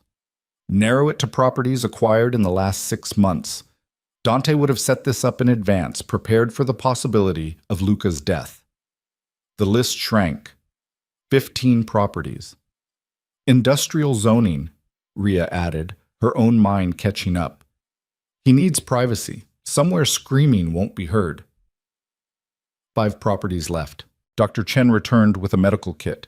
She injected something into Adrian's good arm. He hissed, but didn't pull away. Within seconds, his trembling eased, color returning to his face. That'll last maybe 6 hours, Dr. Chen warned. After that, you crash hard. And I mean crash. Don't be anywhere dangerous when it wears off. Noted. Adrian took the clothes Alexei offered, started pulling them on one-handed. Ria had to help him with the shirt, careful of his bandaged shoulder. There, Alexei said, pulling up a property. Warehouse complex on the edge of the industrial district. Purchased 4 months ago through a shell company we just traced back to Dante. It's been kept empty. No legitimate business, no paper trail. Adrian studied the location. That's it. Has to be. We can't be sure. We don't have time to be sure. Adrian finished fastening his pants, then held out his hand. Weapon. Alexei hesitated, then handed over a Glock. Adrian checked the chamber, the motion practiced despite his weakened state. Ria grabbed her own weapon from where it had been cleaned and returned to her. The weight felt right in her hand now. Familiar. How many people can we mobilize? Adrian asked. 8, maybe 10. Everyone else is either wounded, arrested, or gone to ground. Alexei's expression was grim. Dante will have more. He'll also be expecting a frontal assault, full force, overwhelming violence. Adrian's eyes narrowed. So we don't give him that. We go small, precise. 3 people maximum. That's suicide, Alexei said. No, that's the only way this works. Adrian moved toward the door, his gait unsteady but determined. Dante wants me to choose between my empire and Elena. He's counting on me to sacrifice the girl to protect my assets. When I don't, when I come after him directly, he'll be off balance. That's our opening. Ria followed him into the hallway. And if you're wrong, if he's ready for us? Adrian stopped, turned to face her. Then we die trying, but Elena lives. The certainty in his voice left no room for argument. They made their way out of the hospital through a service exit, avoiding the main lobby. A black SUV was waiting, engine running. Alexei took the driver's seat. Adrian climbed into the passenger side, Ria in the back. As they pulled away from the hospital, Ria checked her weapon again. 13 rounds. She had 2 spare magazines, not enough for a prolonged firefight, but enough to make a difference. The plan is simple, Adrian said, his voice steadier now as the stimulants kicked in fully. Alexei creates a distraction at the main entrance, draws Dante's forces to one side of the building. Ria and I go in through the back, find Elena, extract her. And Dante? Ria asked. Adrian's expression turned to ice. Dante is mine. They drove in silence after that, the city lights blurring past the windows. Ria watched Adrian in the rearview mirror, seeing the way he held his injured shoulder, the tightness around his eyes. He was running on borrowed time and chemical courage. If they survived this, he'd need surgery again. Extended recovery. Weeks of physical therapy. If they survived this. The warehouse district appeared like a graveyard of industry. Abandoned buildings, rusted equipment, streets that hadn't seen traffic in months. Alexei killed the headlights, navigating by moonlight. There, he said quietly, pointing to a structure ahead. That's the complex. It looked like every other warehouse. Corrugated metal siding, loading docks, minimal windows. But there were vehicles parked nearby, lights inside, signs of occupation. Alexei parked 2 blocks away. They sat in darkness, watching. I count 6 guards outside, Alexei murmured. Probably more inside. Can you handle the distraction? Adrian asked. Yes, but you'll have maybe 5 minutes before they regroup. 5 minutes is enough. Adrian opened his door, moving slowly. Ria climbed out the back, her leg protesting every step. Alexei handed Adrian a radio. Channel 3. I'll let you know when I'm in position. Adrian nodded, then, unexpectedly, he pulled Alexei into a brief embrace. If this goes wrong, it won't. Alexei's voice was firm. You don't get to die on my watch, sir. Mira would never forgive me. They separated. Alexei climbed back into the SUV, driving away to circle around to the warehouse's front entrance. Ria and Adrian moved through the shadows, staying low, approaching the building from the rear. The night was cold, the wind carrying the smell of rust and old oil. Ria's breath came in white puffs. They reached the back of the building, a single door, rusted but functional. No guards visible. Too easy. Adrian tried the handle. Locked. He pulled out a small toolkit, working the lock with one hand. It took longer than it should have, his injured shoulder limiting his mobility. Sweat beaded on his forehead. Finally, a click. The door opened. They slipped inside into darkness broken only by dim emergency lighting.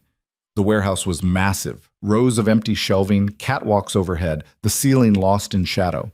And somewhere in this maze, Elena. The radio crackled. Alexei's voice. Barely a whisper. In position. On your signal. Adrian keyed the radio. Go. 5 seconds later, an explosion rocked the front of the building. Shouts, running footsteps, the sound of Dante's guards mobilizing toward the threat. Adrian and Ria moved deeper into the warehouse, weapons raised. They cleared the first row of shelving, empty. Second row. Nothing. Then Ria heard it. A whimper, soft, terrified. Elena, she breathed. They followed the sound to a makeshift room in the center of the warehouse. Chain-link fencing forming walls, a single light overhead. And inside, strapped to a chair, was Elena. She looked up as they approached, her eyes widening. Ria? I'm here, Elle. I'm here. Ria rushed forward, but Adrian grabbed her arm. Wait. He was right. It was too exposed, too obvious. And then Dante Moretti stepped out from behind a stack of crates, a gun trained on Elena's head. Adrian Voss, right on time. Dante's smile was all teeth. I have to admit, I'm impressed. 12 hours to save the girl, and you show up in 3. That's dedication. Adrian kept his weapon trained on Dante. Let her go. Why would I do that? This is the most fun I've had in years. Dante gestured with his free hand. My brother always said you were soft, that you'd let sentiment cloud your judgment. I didn't believe him, but here you are, shot and bleeding, ready to throw away everything for one terrified girl. Last chance, Adrian said. His voice was dead calm. Dante laughed. You're not in a position to make demands. Drop your weapons, both of you, or I put a bullet in her brain. Ria's heart was hammering. She could take the shot. Maybe. But if she missed, if Dante's finger twitched on the trigger, Adrian lowered his weapon, set it on the ground. Ria, he said quietly, do it. She understood immediately. Trust, complete and absolute. Ria dropped her Glock. Dante's smile widened. Smart. Now kick them away. They complied. The weapon skittered across the concrete floor, out of reach. Good. Dante stepped closer to Elena, pressing the gun against her temple. Now, about my brother. Adrian moved. Despite his injuries, despite the pain, he was faster than Dante expected. He closed the distance in 3 strides, his hand catching Dante's wrist, forcing the gun away from Elena's head. The weapon discharged, the shot deafening in the enclosed space. The bullet went wide. Ria dove for her dropped Glock, her fingers closing around the grip just as 2 of Dante's guards appeared from the shadows. She fired. Once. Twice. Both men went down. Adrian and Dante were locked in a brutal struggle, Dante's gun between them. Adrian was stronger, but his injured shoulder was failing. Ria could see blood seeping through his shirt, fresh and bright. She raised her weapon, trying to find a shot, but they were too close, moving too fast. Then Dante broke free, bringing his gun around. Elena screamed, and Ria fired. The bullet took Dante in the chest. He staggered, surprise flashing across his face. His gun fell from nerveless fingers. You, he started to say. Adrian caught him as he fell, lowering him to the ground. Tell your people to stand down. End this. Dante coughed, blood flecking his lips. Go to hell. After you.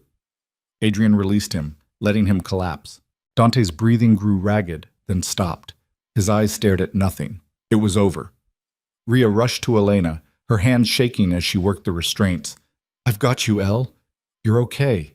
You're safe. Elena was sobbing, her whole body trembling. I don't understand. What's happening? Who are these people? Why did they take me? I'll explain everything, I promise. But right now we need to move. Ria got the last restraint free, pulled her sister up. Adrian had retrieved his weapon, was covering the entrance. Alexei, status. The radio crackled.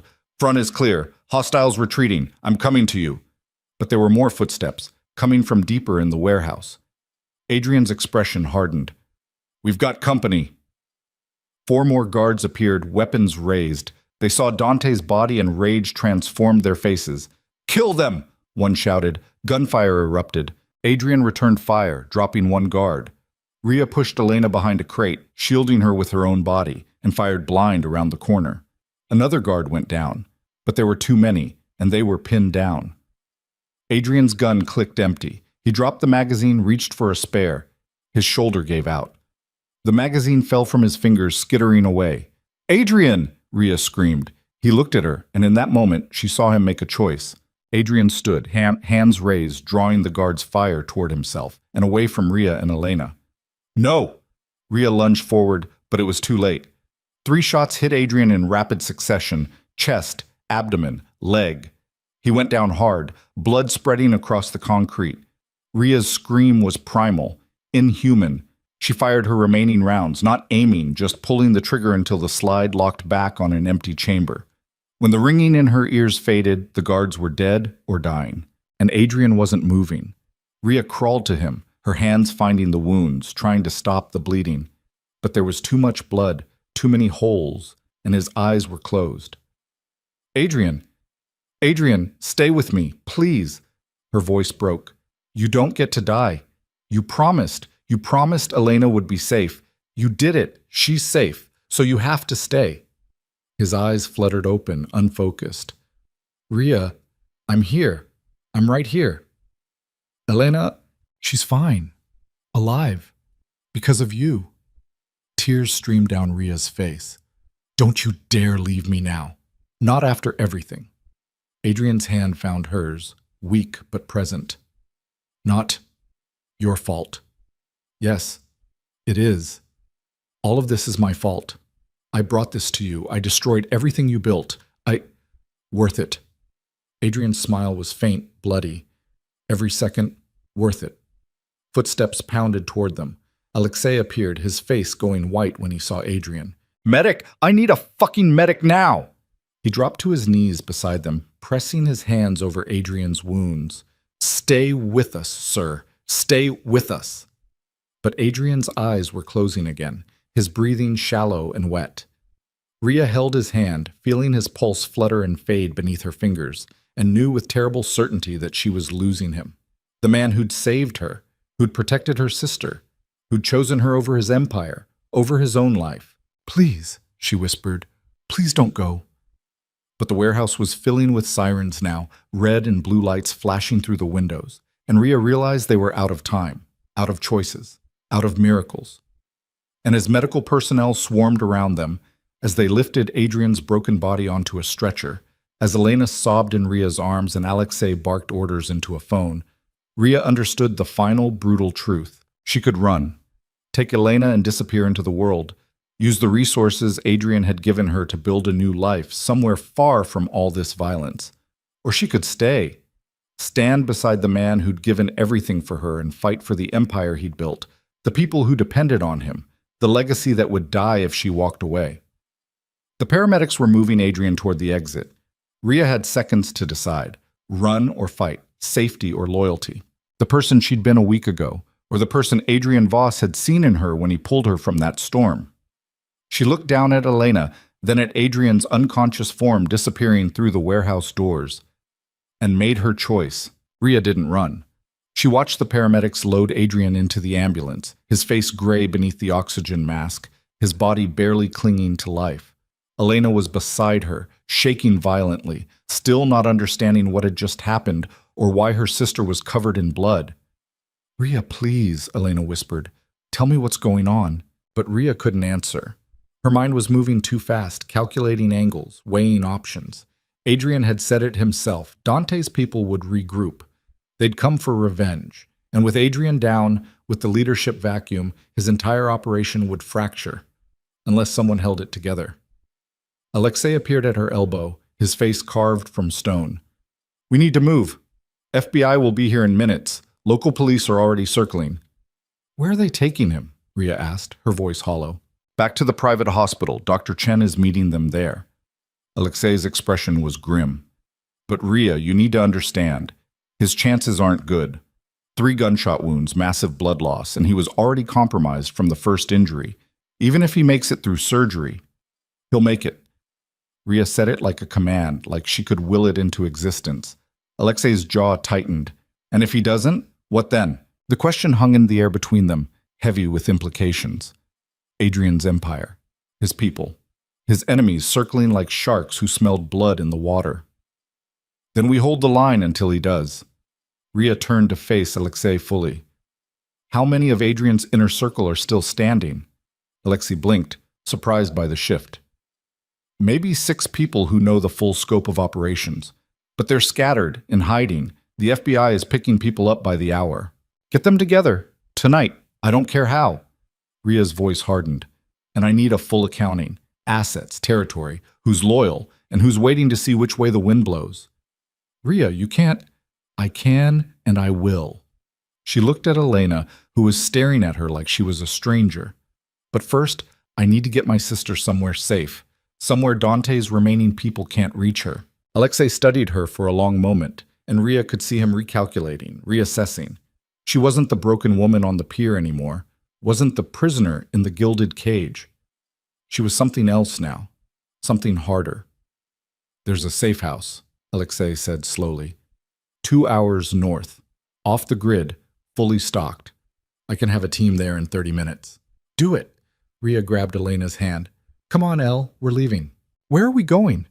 Elena's voice was small, terrified. What's happening? Who was that man who got shot? Why were those people trying to kill us? I'll explain everything, I promise. But right now, I need you to trust me. Ria squeezed her sister's hand. Can you do that? Elena looked at her, really looked at her, and something in her expression shifted. Recognition, maybe, or acceptance of a truth she'd been avoiding. You're not working legitimate jobs, are you? Elena's voice trembled. The money for my treatment, the sudden move to Switzerland, all of it. Tears gathered in her eyes. What did you do, Ria? Ria felt her heart crack. What I had to save you. By getting involved with criminals? By... Elena's gaze swept the warehouse, taking in the bodies, the blood, the wreckage. By becoming one of them? The words hit like a physical blow. Because Elena was right. Somewhere between the pier and this moment, Ria had crossed a line she could never uncross. Yes, Ria said quietly. I became one of them. And I'd do it again every time. Because you're alive, Elle. You're getting better, and that's worth any price. Elena pulled her hand away. Not this price. Not if it means you dying too. I'm not going to die. That man almost died for us. Maybe did die. Elena's voice broke. How many more people have to bleed for me? As many as it takes. Ria's voice was iron. Now move. We don't have time for this. She grabbed Elena's arm, not gently, and pulled her toward the exit. Alexei was already on his phone coordinating the safe house team, arranging cleanup for the warehouse. Outside, the night air was cold and sharp, cutting through Ria's adrenaline haze. Police sirens were getting closer. They needed to be gone before the authorities arrived. A black SUV pulled up, driven by one of Alexei's men. Ria shoved Elena into the back seat and climbed in after her. Alexei took the passenger seat. Drive, he said. They peeled away from the warehouse just as the first police cruiser rounded the corner, lights blazing. Through the rear window, Ria watched the chaos recede into the distance. Emergency vehicles converging, officers swarming the building, trying to make sense of the massacre inside. Let them try. By the time they pieced it together, she'd be long gone. Elena sat pressed against the opposite door, as far from Ria as the confined space allowed. She was shaking, her arms wrapped around herself, eyes wide with shock. I know you're scared, Ria said softly. I know this is insane and terrible and not what you signed up for, but Elle, I need you to listen to me. Elena didn't respond, just stared out the window. The people who took you tonight? They're part of an organization that wanted to hurt someone Ria caught herself. Someone who's been protecting us. That man who got shot, Adrian Voss, he saved my life. He saved yours. He put you in the best cancer facility in the world and paid for everything. Why? Elena's voice was barely a whisper. Because I asked him to. Because he could. Because... Ria trailed off, not sure how to explain what Adrian had become to her in the span of a week. Because he's a better person than the world he lives in. Elena finally looked at her. And what are you, Ria? What have you become? The question cut deep. Ria thought about the gun in her hand, still warm from firing, the bodies she'd left behind, the choice she'd made in the warehouse, not to run, but to fight. I don't know yet, she admitted, but I know I'm not running anymore, and I know I'm going to make sure Adrian's sacrifice means something. What if he dies? Then I'll make sure the people responsible pay for it. Ria's voice went cold. Every single one of them. Elena shuddered and turned back to the window. They drove in silence after that, leaving the city behind, heading north into farmland and forest. The safe house turned out to be a converted hunting lodge, isolated and defensible. 2 of Adrian's people were already there, a man and woman, both armed, both looking grim. Alexei got out first, conferring with them in low tones. Then he opened Ria's door. They'll keep her safe. Full security, no contact with the outside world until this is resolved. His expression softened fractionally. You can stay if you want. No one would blame you. Ria looked at Elena, who was being led inside by the female guard. Her sister glanced back once, her expression unreadable, then disappeared into the lodge. No, Ria said. I'm coming with you. You sure about that? Things are about to get very ugly. I'm counting on it. Ria climbed out of the SUV, her legs screaming in protest. She ignored it. Adrian's inner circle. Where are we meeting them? Alexei checked his watch. They should be gathering at the estate now. Mrs. Kovac is coordinating. He paused. You understand what you're walking into, right? These are people who've known Adrian for years, who've built their lives around his leadership. They're not going to just accept some outsider stepping in. I'm not asking them to accept me. I'm asking them to keep fighting. Ria met his gaze. Will they? That depends on what you have to offer. Alexei gestured toward the SUV. Let's go find out.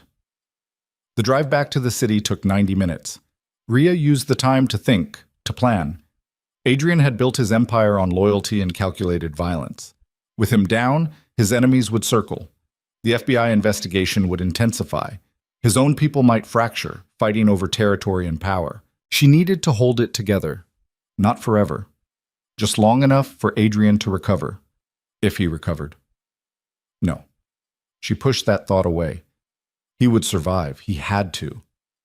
They reached the estate just after 3 in the morning. The house was lit up, every window glowing. Cars filled the driveway, expensive vehicles belonging to people who had everything to lose. Alexei led her inside, through hallways that felt different now. Less like a prison, more like a fortress preparing for siege. The operations room was packed. 6 people stood around the central table, their faces ranging from curious to hostile. Ria recognized a few from the warehouse raid. Others were strangers. All conversation stopped when she entered. Mrs. Kovac appeared at Ria's elbow. They're waiting, she said quietly. Good luck. Ria moved to the head of the table, the position Adrian would have taken. She felt their eyes on her, measuring, judging, dismissing. Most of you don't know me, she started. Her voice was steady despite the exhaustion pulling at her. My name is Ria Vale. A week ago, Adrian Voss pulled me off a pier where I was bleeding to death. Tonight, he took 3 bullets protecting my sister. One of the men, 40s, scarred face, military bearing, spoke up. And why should we care about your sob story? Adrian's down. His operation is compromised. We should be cutting our losses and getting out while we can. Is that what you think Adrian would want? Ria asked. For all of you to run the moment things got hard? Adrian's not here to want anything, another voice said. A woman this time, elegant, dangerous looking. He might not make it through the night, and even if he does, he'll be months recovering. We can't wait that long. You're right, Ria said, surprising them. You can't wait. None of us can. The Moretti circle might be broken, but there are other families watching, other players who will see Adrian's weakness as an opportunity. She leaned forward, hands on the table. So here's what's going to happen. You're going to hold the line. Keep the operations running. Show the world that Adrian Voss's empire doesn't collapse just because he's wounded. And who put you in charge? The scarred man demanded. I did. Alexei's voice cut across the room. He moved to stand beside Ria. Until Adrian recovers, Ria speaks with my full support. Shocked silence. Alexei was Adrian's second, his most trusted lieutenant. His word carried weight. "You can't be serious," the elegant woman said. "She's a contractor, an outsider. She has no claim to authority here. She has Adrian's trust. That's all the claim she needs." Alexei's expression was hard. "And before you argue, consider this. Every person in this room is here because Adrian chose you. He saw something in you worth investing in, worth protecting. Ria is no different." "Except she's the reason he's dying," someone muttered. Ria's hands fisted on the table. "You're right. This is my fault. Dante took my sister to draw Adrian out. It worked, and Adrian made a choice. He chose to save an innocent girl over protecting himself. If that makes him weak in your eyes, then maybe you never understood him at all." She straightened, meeting each person's gaze in turn. "I'm not asking you to follow me. I'm asking you to honor what Adrian built, to keep faith with the man who's given you everything." Her voice hardened. "And I'm asking you to help me destroy anyone who thinks they can take what's his while he can't defend it." The room was silent for a long moment. Then the scarred man laughed, short and bitter. "You've got balls, I'll give you that." He crossed his arms. "What's the plan?" Ria felt something ease in her chest. "First, we need intelligence. Who knows Adrian is down? How far has word spread?" A younger man, tech specialist from the look of him, spoke up. "The FBI knows. They were monitoring the warehouse. They've got footage of Adrian being loaded into the ambulance." "Can they identify him?" "Not yet. The footage is dark, unclear, but they're working on it." The tech specialist tapped on his tablet. "They also recovered Dante Moretti's body. That's going to bring heat from every direction." "Let it." Ria started pacing, her mind working. "Dante's death sends a message. You come after Adrian Voss's people, you die. We don't apologize for that. We own it." "That'll start a war with the other families," the elegant woman said. "We're already at war.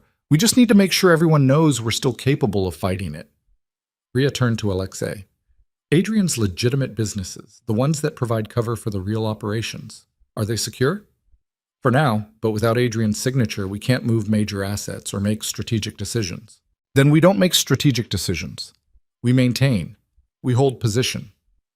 Ria looked around the room. "Each of you controls a piece of Adrian's empire. I need you to keep those pieces running. Business as usual. Show no weakness." "And what will you be doing?" the scarred man asked. "Dealing with the immediate threats." Ria's expression hardened. "Dante had people. Loyalists who'll want revenge for his death. I'm going to find them before they find us." "That's suicide," someone said. "Maybe. But it's better than waiting for them to attack." Ria pulled out her phone, the secure one Alexei had given her. "I need a list. Everyone connected to Dante Moretti, associates, soldiers, family members, anyone who might decide to continue his vendetta." The tech specialist nodded. "I can have that in an hour. Make it 30 minutes. Ria turned back to the group. "The rest of you, I need status reports on your sectors. Inventory, personnel, any problems that need immediate attention. Send them to Alexei. We'll triage and respond." She could see them processing this, weighing whether to commit or bail. The elegant woman was the first to speak. "I run the port operations. 3 warehouses, union connections, import/export cover for the real business." She pulled out her own phone. "I'll have a full report within the hour." One by one, the others followed suit, committing, choosing to fight rather than run. When the meeting broke up, Ria found herself alone with Alexei and Mrs. Kovac. "That went better than expected," Alexei said. "They're still scared," Ria replied, "and they should be. This whole thing could collapse at any moment. But it won't. Not if we're smart." Alexei checked his phone. "I just got word from the hospital. Adrian's out of surgery. Critical but stable." Ria's knees almost gave out. She grabbed the edge of the table for support. "He's alive?" "For now. Dr. Chen says the next 48 hours will determine if he makes it." Alexei's expression was carefully neutral. "You should go see him before you start hunting Moretti's people." Ria wanted to, desperately, but she shook her head. "No. If I go now, I won't be able to leave. And I need to finish this. For him." "He'd tell you to stay safe," Mrs. Kovac said quietly.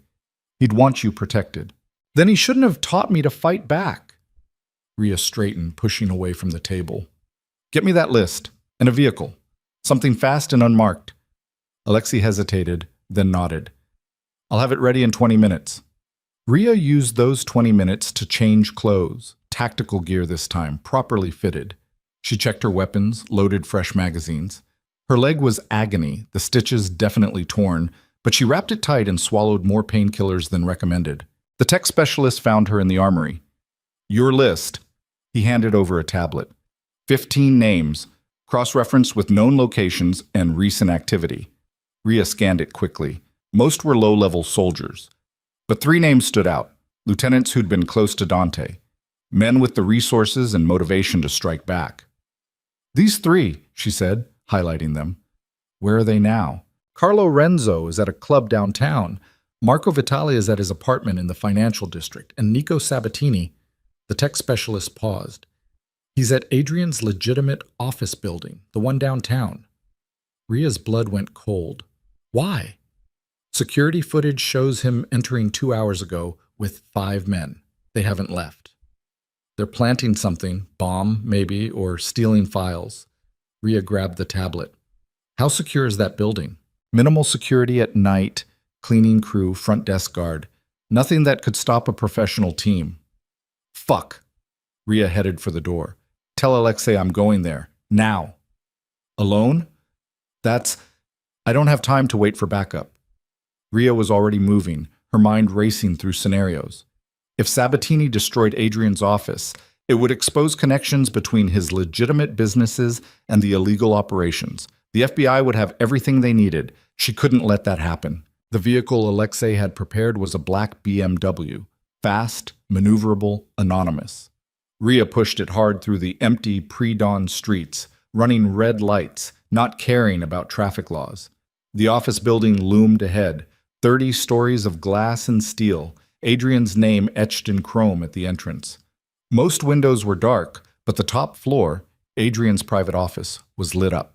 Rhea parked in an alley half a block away and approached on foot. The front entrance was locked, but the garage was open. She slipped inside, weapon drawn, moving through shadows. The building was too quiet. No cleaning crew, no security guard at the desk. They'd cleared it out. This wasn't just robbery. It was a message. Rhea found the stairwell and started climbing. Her legs screamed with every step, but she pushed through it. 30 floors. She was breathing hard by the 15th, sweating by the 20th. Her vision swam. Keep moving. Don't stop. She reached the top floor and paused, listening. Voices. Men speaking Italian, relaxed and confident. Rhea cracked the stairwell door open. The floor was open plan, executive offices ringing the perimeter. Adrian's office was at the far end, corner suite, floor-to-ceiling windows, view of the entire city. 6 men were visible. 5 moving boxes of files to a service elevator. One, tall, gray-haired, expensive suit, stood in Adrian's office, going through his desk. Nico Sabatini, Dante's oldest friend, a man who'd known the Moretti family for 40 years. Rhea took a breath, then stepped out of the stairwell. Looking for something? She called out. Every head turned, hands moved toward weapons. But Rhea already had her Glock trained on Sabatini. I'll kill him before you clear your holsters, she said calmly. Everyone stays where they are. Sabatini smiled. He was older than she'd expected, mid-60s, but his eyes were sharp and cold. You must be the thief, the one who started all this, and you must be the loyal dog trying to avenge his dead master. Rhea took a step forward, put down the files and walk away. You get to live. Why would I do that? You're one woman with a gun. We're 6 men with guns. Sabatini gestured casually. The math doesn't favor you. The math doesn't account for how much I have to lose. Rhea's voice was ice. Adrian Voss is barely alive. My sister almost died. I've got nothing left to gamble except my life. And I'm more than willing to trade it for yours. Something flickered in Sabatini's expression. Respect, maybe. Or recognition. You love him, he said. Not a question. Rhea didn't answer. Didn't need to. Sabatini set down the file he'd been holding. Then you understand why I'm here. Dante was my brother in every way that mattered. Adrian Voss killed him. That requires an answer. Dante kidnapped an innocent girl. He threatened to torture her to death. Adrian stopped him. Ria's aim never wavered. If you want revenge for that, you're no better than he was. Perhaps. Sabatini moved away from the desk, his men tensing. But honor demands it anyway. Honor. Ria laughed, the sound harsh. You want to talk about honor? Dante used me as bait, left me to die on a pier, tried to start a war using an innocent woman as kindling. Where's the honor in that? War has no honor, only winners and losers. Sabatini's hand moved toward his jacket. Ria fired. The shot took him in the shoulder, spinning him around. He collapsed against the desk, cursing. His men drew their weapons. Ria dove behind a support column as bullets tore through the open space, shattering glass, splintering wood. She returned fire, dropping one man. Two. But there were too many angles, too much open ground between her and the exit. A bullet grazed her arm, hot and sharp. Another hit the column inches from her head, showering her with concrete dust. She was pinned down, outnumbered, running out of ammunition. This was how it ended, not on a pier, not in a warehouse, but here, in the empire Adrian had built, defending what he'd fought for. Ria checked her magazine. 4 rounds left. She could make them count. She took a breath, steadied herself, prepared to step out and take as many of them with her as possible. Gunfire erupted from a different direction. Ria looked up to see Alexei burst from the elevator, 3 men with him, weapons blazing. Sabatini's people scattered, caught between 2 firing lines. The fight was brutal and short. Within 30 seconds, it was over. Sabatini's men were dead or incapacitated. Alexei moved to Ria's position, his expression thunderous. What the hell were you thinking coming here alone? I was thinking I didn't have time to wait. Ria stood, her arm bleeding but functional. How did you know? I had you followed. You're not as subtle as you think. Alexei turned to his men. Secure the building. Make sure there are no surprises. They moved to comply. Ria walked over to where Sabatini sat slumped against the desk, blood soaking his shirt. He was still alive, barely. You could have walked away, she said quietly. Sabatini coughed, blood flecking his lips. So could you. No, I couldn't. Ria crouched down to his level. This is Adrian's empire, his life's work. I'm not letting anyone destroy it while he's down. Even if it destroys you. Especially then. Ria stood. She looked at Alexei. Call an ambulance. Let him live long enough to spread the word. What word? That Adrian Voss's people don't break. That anyone who comes for what's his will pay in blood. Ria's expression was carved from stone. And that I'm done running. Alexei studied her for a moment, then nodded. He made the call. Ria walked to the floor-to-ceiling windows, looking out at the city beginning to wake. Sunrise was maybe an hour away. The sky was shifting from black to gray, stars fading. She pressed her hand against the glass, feeling the cold seep into her skin. Somewhere out there, Adrian was fighting for his life in a hospital bed. Elena was hiding in a safe house, terrified and confused. And Ria was standing in the wreckage of another battle, covered in blood that wasn't entirely hers. This wasn't the life she'd imagined, wasn't the person she'd thought she'd become, but it was who she was now. Footsteps behind her. Alexei, his phone in hand. The hospital called, he said, his voice carefully neutral. Adrian's awake. Ria spun around. What? He's asking for you. Dr. Chen says he shouldn't be conscious yet, that the sedation should have kept him under for hours. But he fought through it. Alexei's expression softened. He wants to see you. Ria didn't remember making the decision to move. One moment she was at the window, the next she was running for the elevator, Alexei calling after her to wait for backup. She didn't wait. The BMW was still in the alley. She drove like the city was on fire, weaving through early morning traffic, ignoring her screaming leg, the blood soaking through her sleeve. The hospital appeared too slowly and too fast. She abandoned the car at the emergency entrance and ran inside past startled nurses through security that tried to stop her. Dr. Chen intercepted her on the ICU floor. Ria, you need to calm down. Where is he? Room 12. But he's very weak. You can't. Ria pushed past her. Room 12 was at the end of the hall, doors closed, machines beeping steadily beyond them. She opened the door slowly, her heart hammering.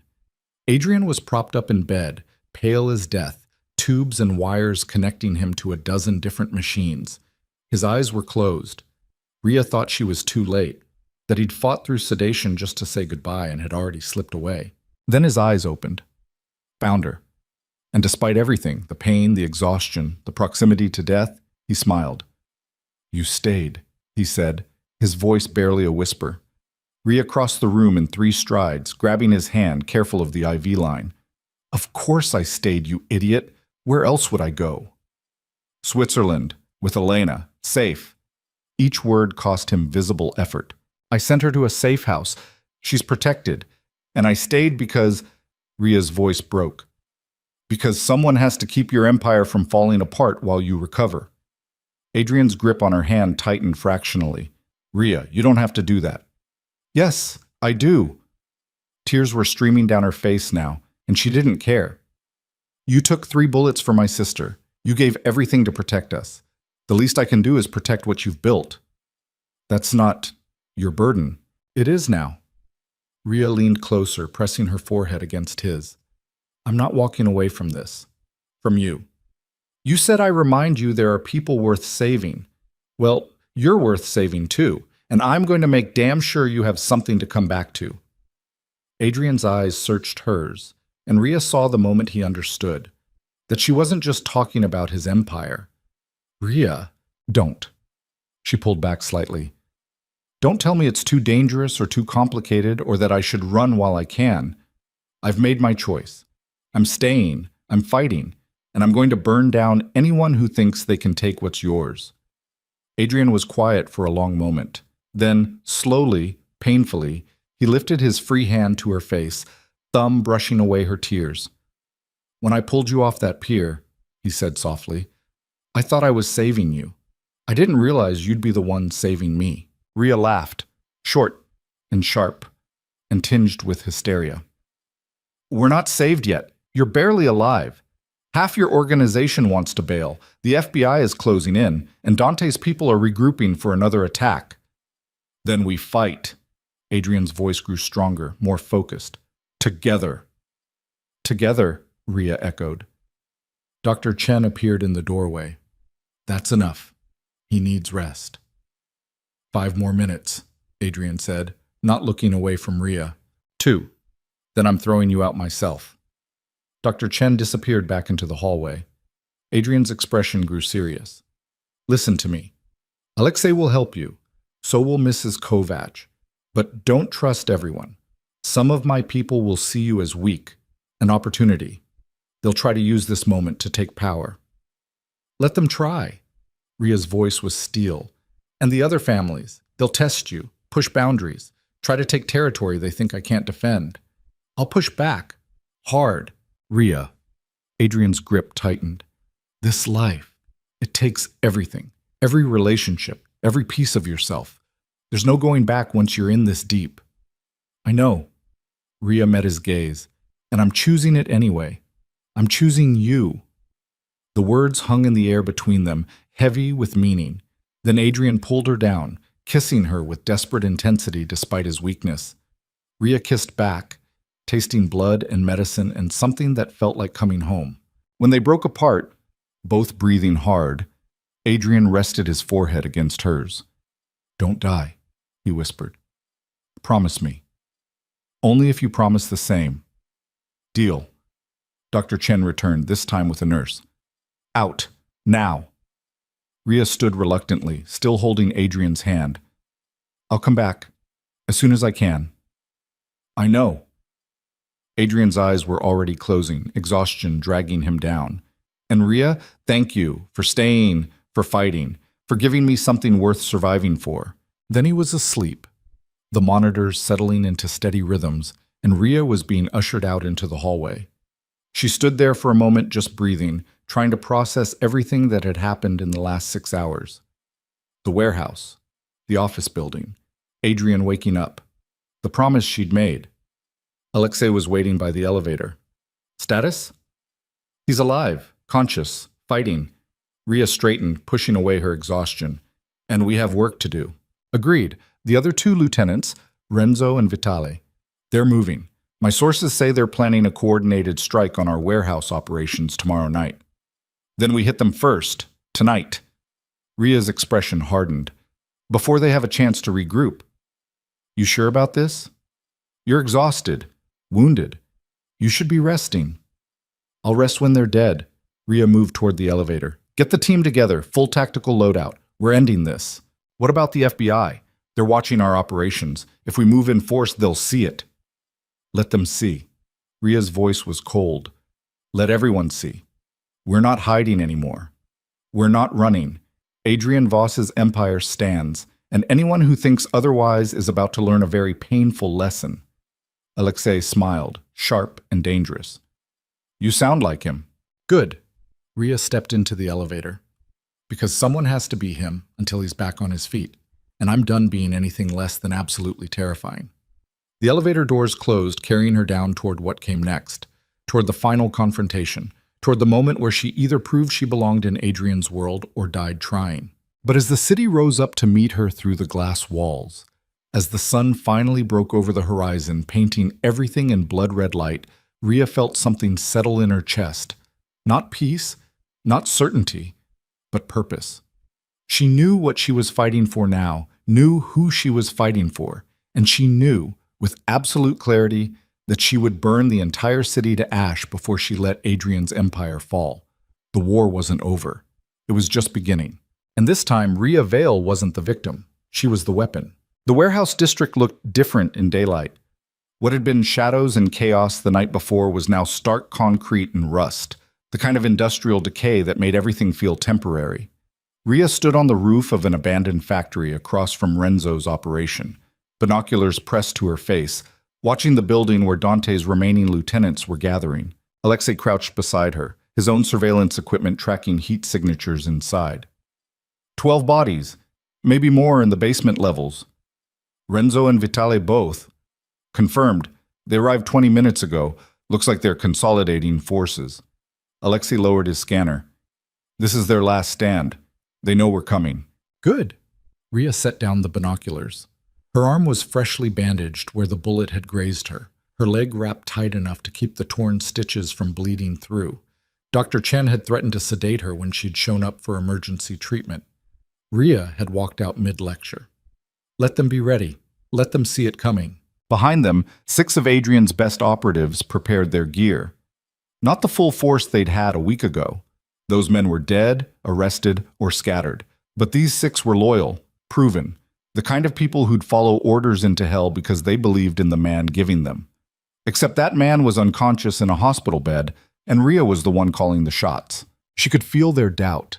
Not overt, but present in the way they checked their weapons twice, the glances they exchanged when they thought she wasn't looking.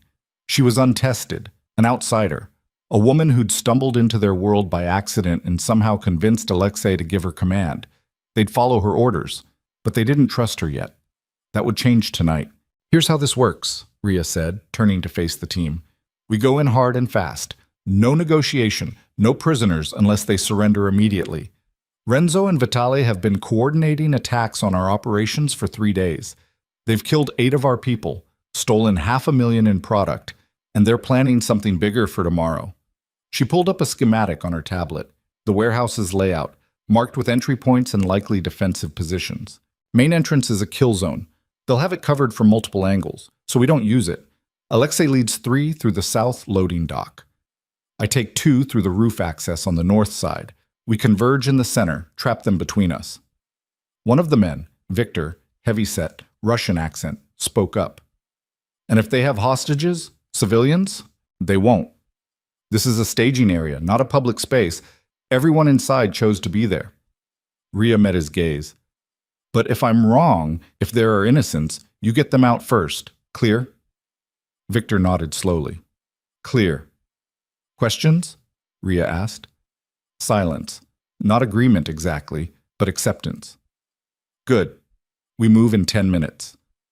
Ria turned back to study the warehouse, her mind running through scenarios, calculating odds. Alexei moved closer, his voice low. You don't have to do this. I can lead both teams. You can coordinate from here. No. Ria didn't look at him. I need them to see me fight, to know I'm not just giving orders from safety. Adrian built this empire on loyalty, Loyalty has to be earned. Adrian also nearly died earning it, multiple times. Then I'm following his example. Rhea checked her Glock. Full magazine, one in the chamber. She had 3 spare mags on her vest. Not enough for a prolonged firefight, but enough to make a difference. Rhea. Alexei caught her arm. When we get in there, stay behind cover. Let the team take point. You're injured, exhausted, and if you die, everything falls apart. Adrian's empire, Elena's protection, all of it. I know. Rhea's voice was quiet. But if I hide, if I play it safe, they'll never follow me, never trust me. And the next time someone tests us, we'll fracture. She turned to face him. I have to be willing to bleed for this, same as everyone else. Alexei studied her for a long moment, then released her arm. You're more like him than you know. I'll take that as a compliment. It wasn't entirely meant as one. But Alexei smiled grimly. Adrian's need to be the shield has nearly killed him a dozen times. Don't make the same mistake. Noted, Rhea moved back to the team. Time to move. They descended from the factory roof in pairs, crossing the empty street in tactical formation. The warehouse loomed ahead, silent and waiting. No guards visible outside, which meant they were all concentrated inside. Smart, but also limiting. Rhea led her 2-person team, Victor and a younger operative named Marcus, around to the north side. The roof access was a rusted fire escape, the kind that groaned with every step. They climbed slowly, weapons ready, listening for any sign they'd been spotted. Through her earpiece, Alexei's voice. In position at south entrance, on your mark. Rhea reached the roof access door. Locked, but old. She pulled out a pry bar and forced it open, the metal shrieking in protest. So much for stealth.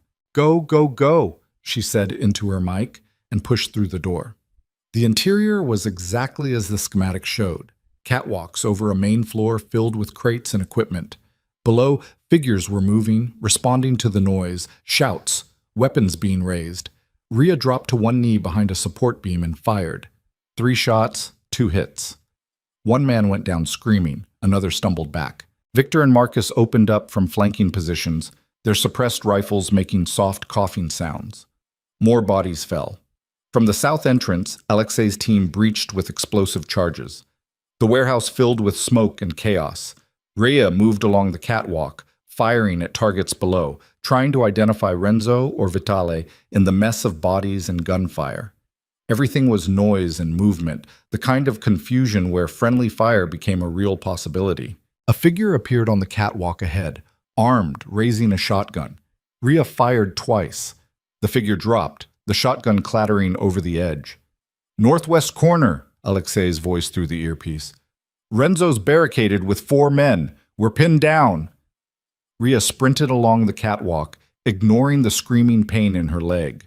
She could see Alexei's position below, 3 of his people behind crates, taking heavy fire from a fortified position. Renzo had set up behind steel plating, using the warehouse's own equipment as cover.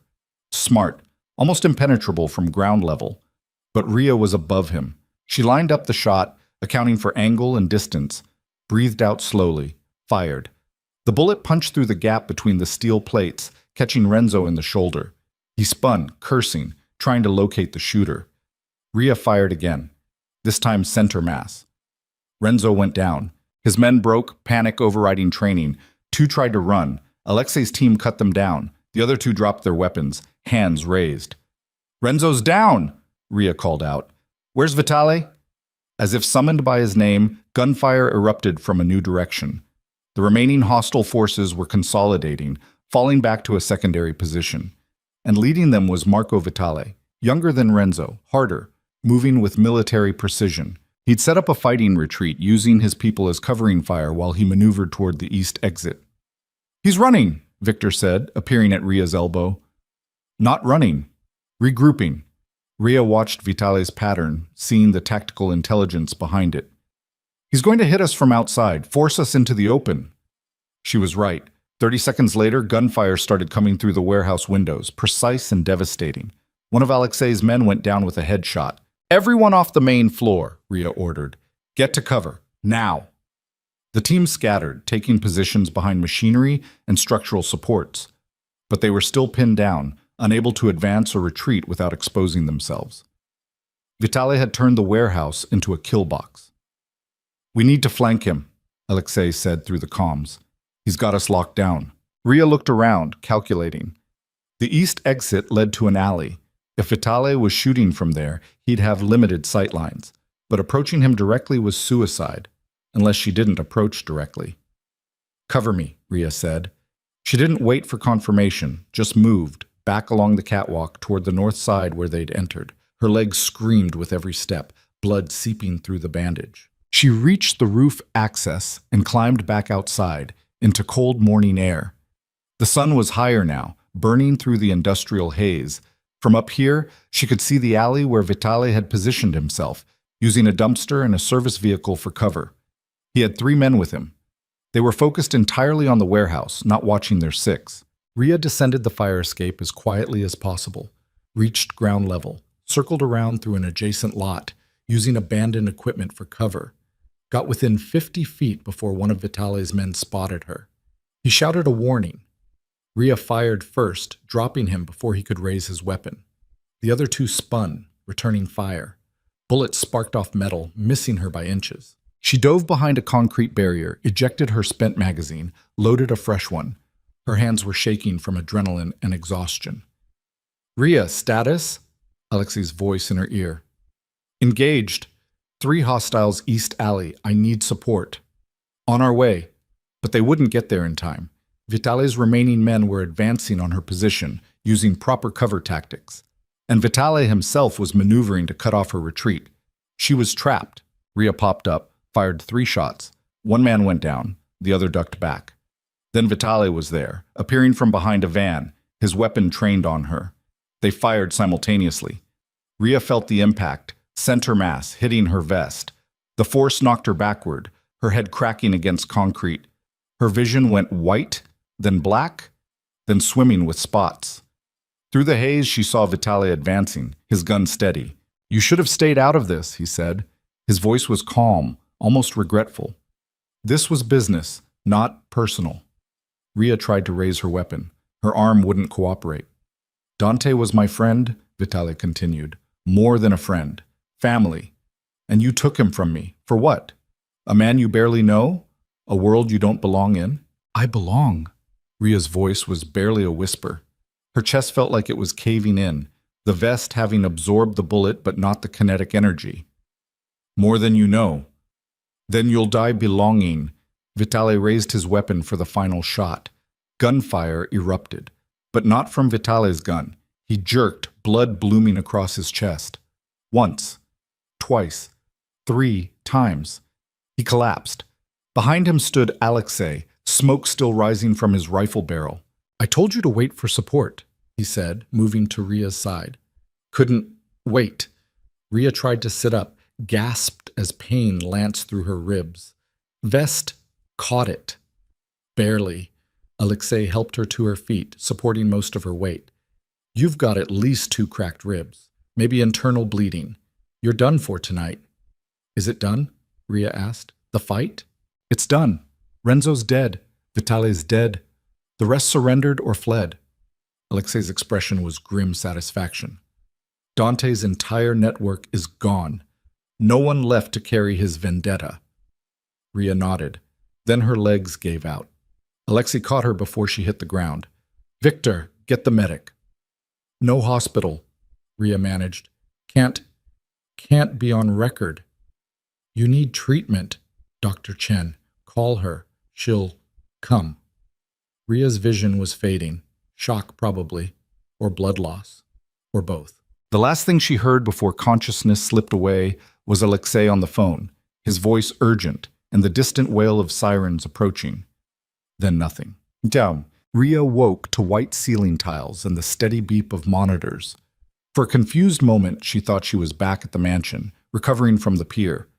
Then pain crashed through her. Ribs, leg, arm, everything, and memory returned. The warehouse. Vitale. The bullet. Easy. A hand pressed gently on her shoulder.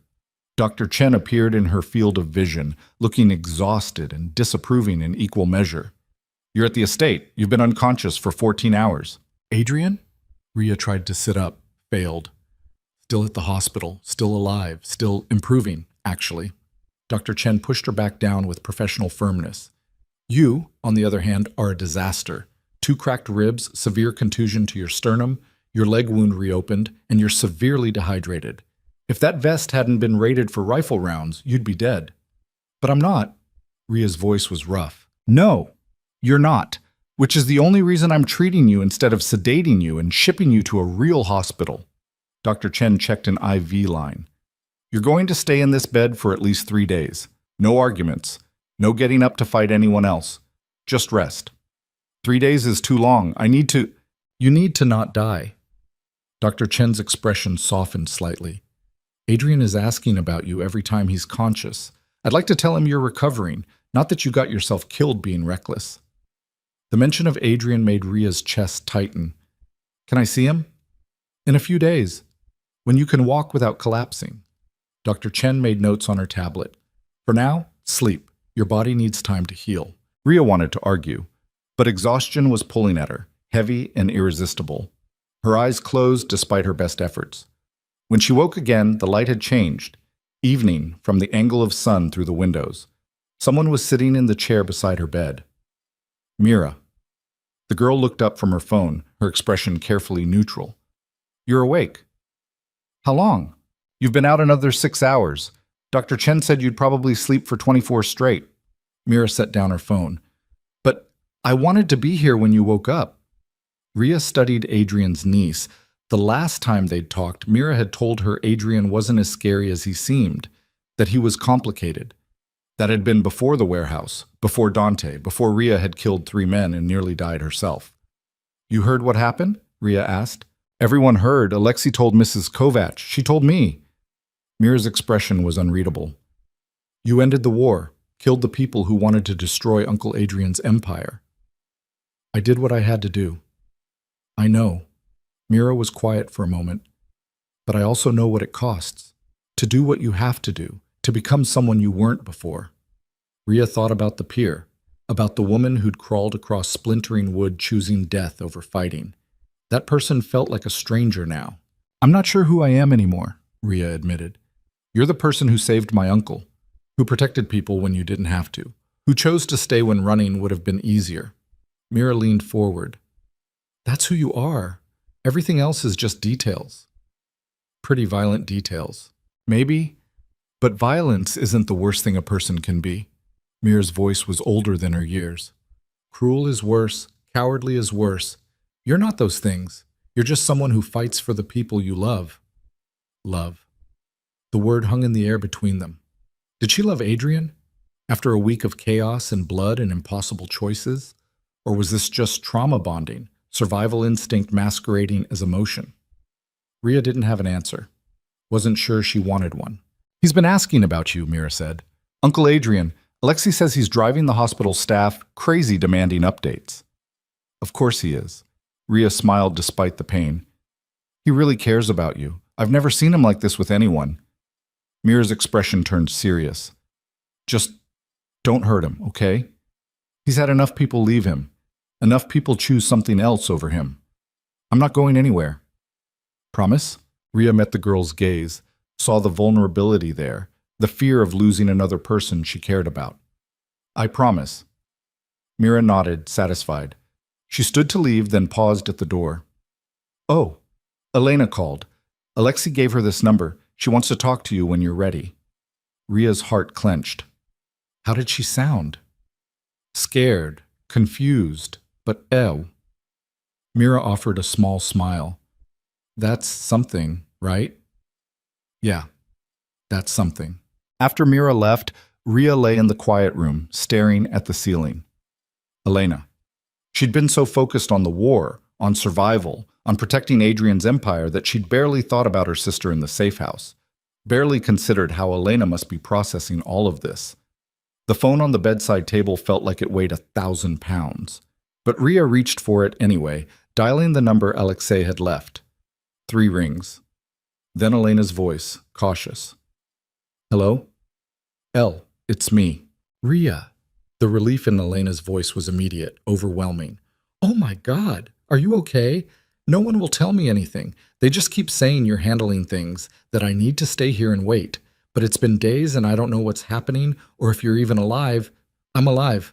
I'm okay. The lie came easily. Everything's handled. The people who took you are gone. It's over. Over. Elena's laugh was tinged with hysteria. How is any of this over? I was kidnapped, Rhea, drugged and tied to a chair.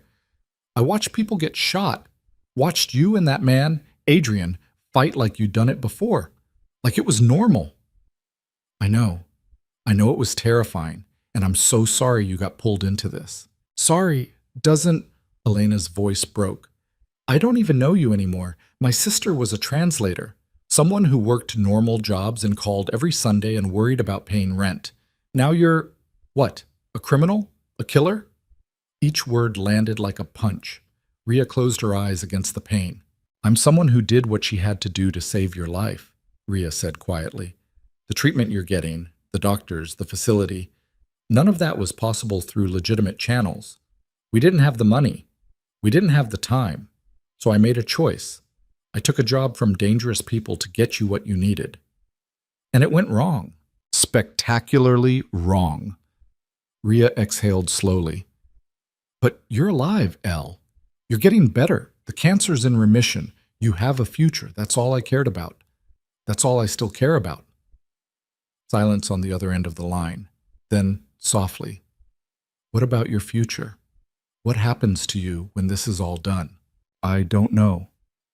Rhea looked around the room, luxurious, comfortable, part of an empire built on violence and loyalty in equal measure. But I know I'm not the person I was before. I can't go back to normal life. Can't pretend I didn't cross the lines I've crossed. So you're staying with him, with Adrian Voss? Yes. The certainty in her own voice surprised her. Do you love him? Elena asked. Rhea thought about Adrian's hand finding hers in the hospital. His voice saying, you remind me there are people worth saving. The way he'd taken 3 bullets to protect Elena, someone he'd never met, just because Rhea cared about her. I think I do, Rhea said, or I'm going to. I'm not sure there's a difference anymore. Then I hope he deserves it. Elena's voice was thick with emotion. I hope he's worth everything you gave up for him. He is. Rhea surprised herself by meaning it. They talked for a few more minutes. Surface things, careful topics, avoiding the weight of everything that had changed between them. When they finally hung up, Rhea felt the distance more acutely than ever. Her sister was safe. But the relationship they'd had was damaged, maybe permanently. Elena would never look at her the same way, would never forget what Rhea had become. That was the price. Not the bullets or the blood or the physical scars, but the loss of who she'd been before. The innocence she could never reclaim. Rhea closed her eyes and let sleep take her again. 3 days passed in a haze of medication and forced rest. Dr. Chen was true to her word. Rhea wasn't allowed out of bed except for supervised walks to the bathroom. Alexei visited daily with status reports. The FBI investigation was stalling, bogged down in jurisdictional issues and lack of witnesses. The other families had backed off, recognizing that Adrian's empire was still functional despite his absence. The legitimate businesses were operating smoothly under Mrs. Kovach's management. Everything was holding together. Barely, but holding. On the 4th day, Dr. Chen finally cleared her for transport. You're still healing, the doctor warned. No strenuous activity, no fighting, and for the love of all that's holy, no getting shot again. I'll try my best. That's not remotely reassuring. But Dr. Chen helped her into a wheelchair anyway. Alexei drove her to the hospital in silence. When they pulled up to the private entrance, he finally spoke. He doesn't know you're coming. I thought it should be a surprise. Thank you. Rhea meant it. They took a service elevator to the private floor where Adrian was recovering. The guards at his door nodded respectfully, not the suspicious scrutiny of before, but genuine deference. Word had spread about the warehouse, about what Rhea had done. She was one of them now, for better or worse. Dr. Chen met them at the door. He's awake, grumpy, demanding to be released. So, normal. Rhea smiled. Can I see him? 5 minutes? He still tires easily. Dr. Chen stepped aside. Rhea wheeled herself into the room. Adrian was sitting up in bed, much improved from the last time she'd seen him. Color had returned to his face. The haunted exhaustion in his eyes had faded. He was reading something on a tablet, his injured shoulder still heavily bandaged, but his movements more natural. He looked up when the wheelchair approached. The tablet fell forgotten onto the bed. Ria, just her name.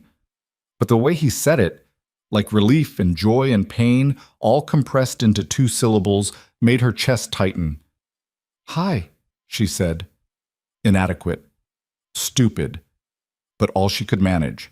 Adrian reached out, his hand finding hers, gripping tight. "Alexei told me what you did. The warehouse. Ending the war." His voice was rough. "You could have died. But I didn't. You came so close.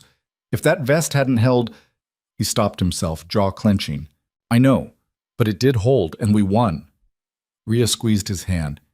"Your empire is intact. Your people are loyal. The FBI is backing off. Everything you built is still standing." "I don't care about the empire." Adrian's eyes locked on hers. "Not compared to you. When Alexei told me you'd been shot, that you were unconscious," his voice cracked. "I tried to get out of bed to get to you. Took 4 people to hold me down." "Adrian, I love you." He said it simply, directly. "I know it's insane. We've known each other a week. Everything about this situation is fucked up and dangerous. But I love you.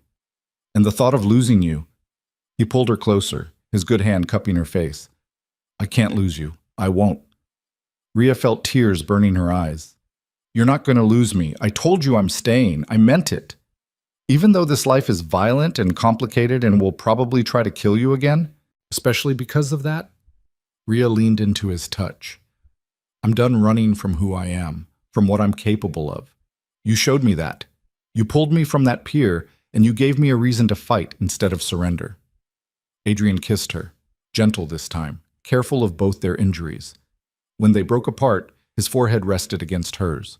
"When I get out of here," he said quietly, "things are going to change. I'm not going back to the way things were before. Too close to death too many times. I need to build something more sustainable, something that doesn't require me to bleed every week." "What are you saying?" "I'm saying I want a life with you, a real one. Not just surviving crisis to crisis." Adrian's thumb brushed across her cheekbone. "I want to wake up next to you without wondering if today's the day someone tries to kill us. I want to take you to dinner without armed guards. I want normal, or as close to normal as people like us can get." Ria's heart was pounding. "And your empire?" "Becomes legitimate. Actually legitimate. Not just fronts and shell companies. It'll take years. Some people won't like it. We'll lose territory, lose influence, but we'll gain something more important." He pulled back enough to meet her eyes. "We'll gain a future that doesn't have a countdown timer on it." "You do that? Restructure everything you've built? For you?" Adrian smiled. In a heartbeat, Ria kissed him again, deeper this time, pouring everything she couldn't say into the contact. When they finally separated, both breathing hard, she rested her head against his good shoulder. "We're going to have to tell Elena," she said. "About us. About everything." "I know, and she's going to hate me for pulling you into this world." "Probably," Ria smiled against his chest. "But she'll get over it, eventually, once she sees I'm happy." "Are you?" Adrian asked. Happy, Ria thought about it. About the pain and the violence and the lines she'd crossed. About the woman she'd been on the pier versus the woman she was now. About Elena's fear and Mira's trust and Adrian's love. "Yeah," she said. "I think I am.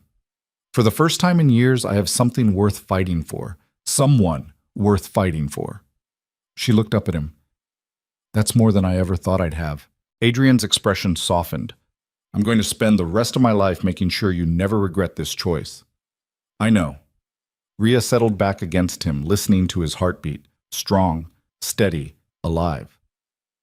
They sat like that until Dr. Chen came to throw her out, insisting Adrian needed rest. Ria left reluctantly, promising to come back tomorrow. As Alexei wheeled her back to the elevator, she caught sight of herself in a window reflection. Bruised, bandaged, harder than she'd been a week ago, but not broken, never broken again. 2 weeks later, Adrian was released from the hospital. The estate filled with careful celebration. No parties, no grand gestures, just quiet relief that their leader had survived. He moved slowly, favoring his injured shoulder, but he was present and focused in a way that reassured everyone. Ria stayed at the estate, her own recovery progressing. Her ribs healed. Her leg finally stopped bleeding through the bandages. Dr. Chen declared her fit for normal activity, with the caveat that normal for Ria was probably going to give her heart attacks. Elena came to visit one afternoon, driven from the safe house by armed escort. She looked healthier than Ria had seen her in months. The treatment was working, her hair growing back, color in her cheeks. They sat in the mansion's garden, the winter sun cold but bright. "So," Elena said, wrapping her coat tighter, "this is your life now." "Looks like it. It's terrifying." "Yeah, it is." Ria didn't try to sugarcoat it. Elena was quiet for a moment, watching a bird hop along the stone path. "I've been thinking about what you said, about doing what you had to do to save me. Let me finish." Elena turned to face her. "I was angry, so angry at you for lying, for getting involved with criminals, for risking your life. But then I thought about what I would have done. If our positions were reversed, if you were the one dying, and I was the one who had to save you." Tears gathered in Elena's eyes. "I would have done the same thing, exactly the same. Because that's what love is, right? Doing impossible things for the people you can't live without." Ria felt her own tears starting. So I'm not angry anymore. I'm grateful and terrified, but mostly grateful." Elena reached out, taking Ria's hand. "And I'm going to try to understand this world you're in now, because you're my sister. And I don't want to lose you to some war I refuse to acknowledge." "You won't lose me." Ria squeezed her hand. "I promise."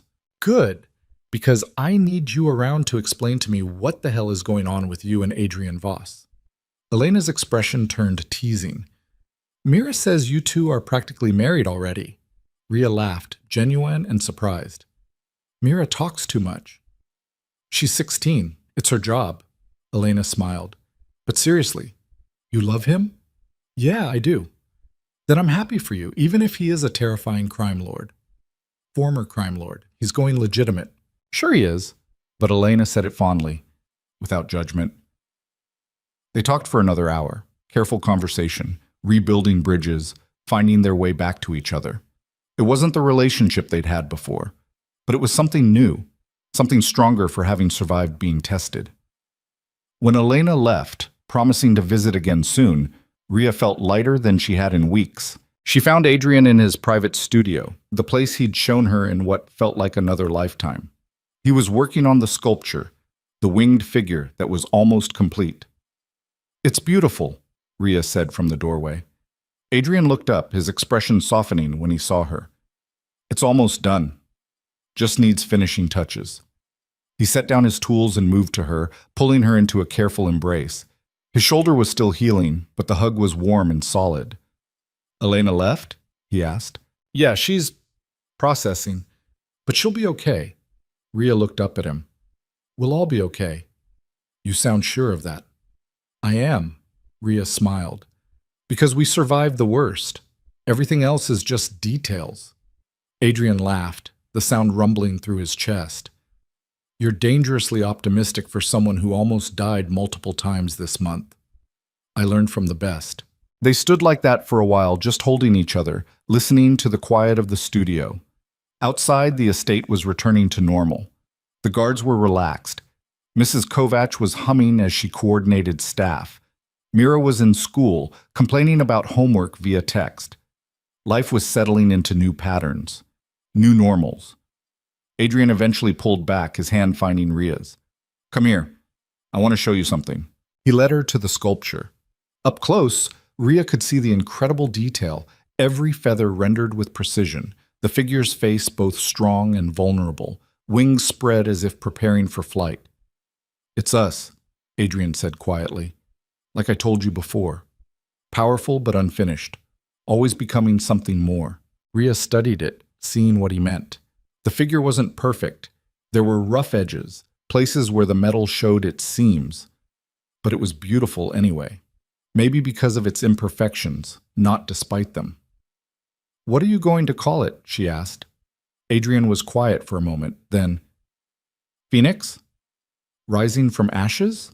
Something like that. He turned to face her fully. We both died on that pier in our own ways. The people we were before. And we've been rebuilding ourselves ever since. Into something stronger, something that can survive fire. Rhea thought about the storm, the blood, the choices that had brought her here. I like it, she said. Adrian kissed her forehead. I'm glad, because I made a decision. What kind of decision? This sculpture. When it's finished, I'm donating it to a hospital, one that treats cancer patients.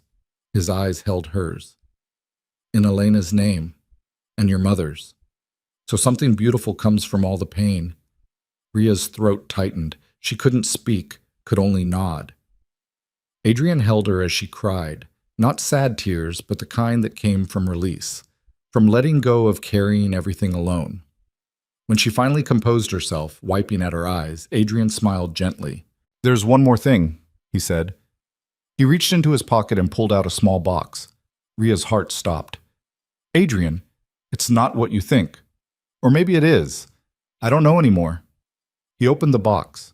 Inside was a key, simple, silver, nothing remarkable. Key to the estate? Rhea asked, confused. Key to everything. Adrian took her hand, pressing the key into her palm. This place is as much yours as mine now. You fought for it, bled for it, chose it when you could have run. So it's yours. I know you don't need it. I'm giving it anyway. Adrian's expression was serious. This is my home, and I want it to be yours too, officially, permanently. Rhea looked at the key, feeling its weight, not just metal, but meaning, commitment, a future being offered. Are you sure? She asked quietly. I've never been more sure of anything. Adrian pulled her close. I love you, Rhea Vale, and I want to build a life with you. Not just survive together, but actually live. Create something worth protecting. Rhea closed her hand around the key. Okay. Let's build something worth protecting. She kissed him, tasting salt from her earlier tears, and something sweeter underneath. Together. 6 months later, the estate looked different. Not physically. The house was the same, the grounds unchanged, but the energy was lighter. Less fortress, more home. Adrian had made good on his promise. The transition to legitimate business was slow and painful, requiring sacrifices and strategic withdrawals. Some of his people left, unwilling to give up the criminal enterprise they'd built careers around. Others stayed, intrigued by the challenge of going straight. Alexei remained, now officially CEO of Voss Industries, the umbrella corporation that housed everything from real estate development to private security consulting. All legal, all above board. Mrs. Kovac stayed too, managing the estate with the same efficiency she'd brought to managing Adrian's less legitimate operations. And Mira thrived, finally allowed to see more of her uncle's real life without the constant secrecy and danger. Rhea found her own place in this new world. Not as Adrian's shadow, but as a partner. She ran security operations using her skills in ways that didn't require killing anyone.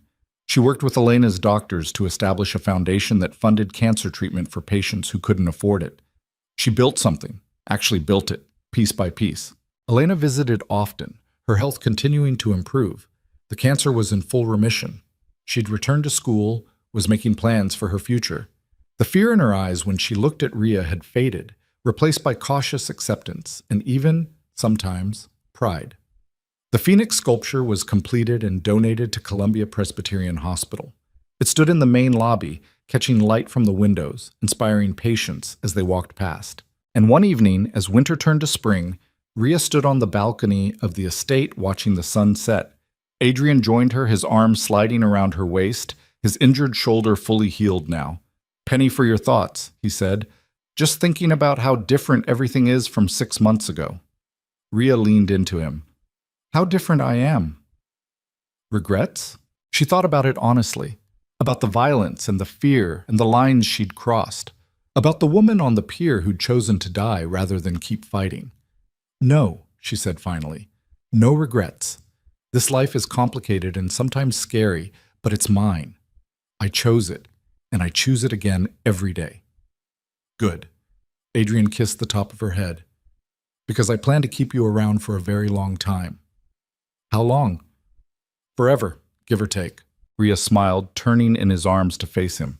Forever's a long time. Not nearly long enough. Adrian's expression grew serious. I meant what I said before, about building a future, about making something that lasts. I know. And we are. Every day. Then there's one more thing I need to ask you. Adrian reached into his pocket. This time, when he pulled out the small box, Rhea knew exactly what it was. Rhea Veil, Adrian said, opening it to reveal a simple ring, platinum, no diamonds, just a single inscribed band. I'm not good at speeches. I'm not good at romance. But I'm very good at knowing what I want. And I want you. For the rest of my life. However long or short that turns out to be. Rhea's hands were shaking. She looked at the ring, then at Adrian's face, open and vulnerable in a way he rarely allowed. Yes, she said. Simple. Direct. Sure. Adrian slipped the ring onto her finger. It fit perfectly. They stood on the balcony as the sun finished setting, the sky turning from gold to purple to deep blue. The estate's lights came on below them, warm and welcoming. Somewhere in the distance, the city hummed with life. Millions of people living their own stories, fighting their own battles. But here, in this moment, Rhea felt something she hadn't felt in years. Peace. Not the absence of danger, not the promise of safety, but the deep, bone-certain knowledge that she was exactly where she was supposed to be, with exactly who she was supposed to be with. The broken pier was a memory now. The storm was over. And what rose from those ashes, what she and Adrian had built together from blood and choice and stubborn refusal to give up, was something worth every scar. Something worth fighting for. Something worth living for. Rhea looked at the ring on her finger, catching the last light of day. Then she looked at Adrian, this complicated, dangerous, impossibly loyal man who'd pulled her from death and given her a reason to live. I love you, she said. I love you too. Adrian pulled her close. Always. And for the first time in her life, Rhea believed in always. Believed in forever. Believed that some fires, once started, burned bright enough to light the way home.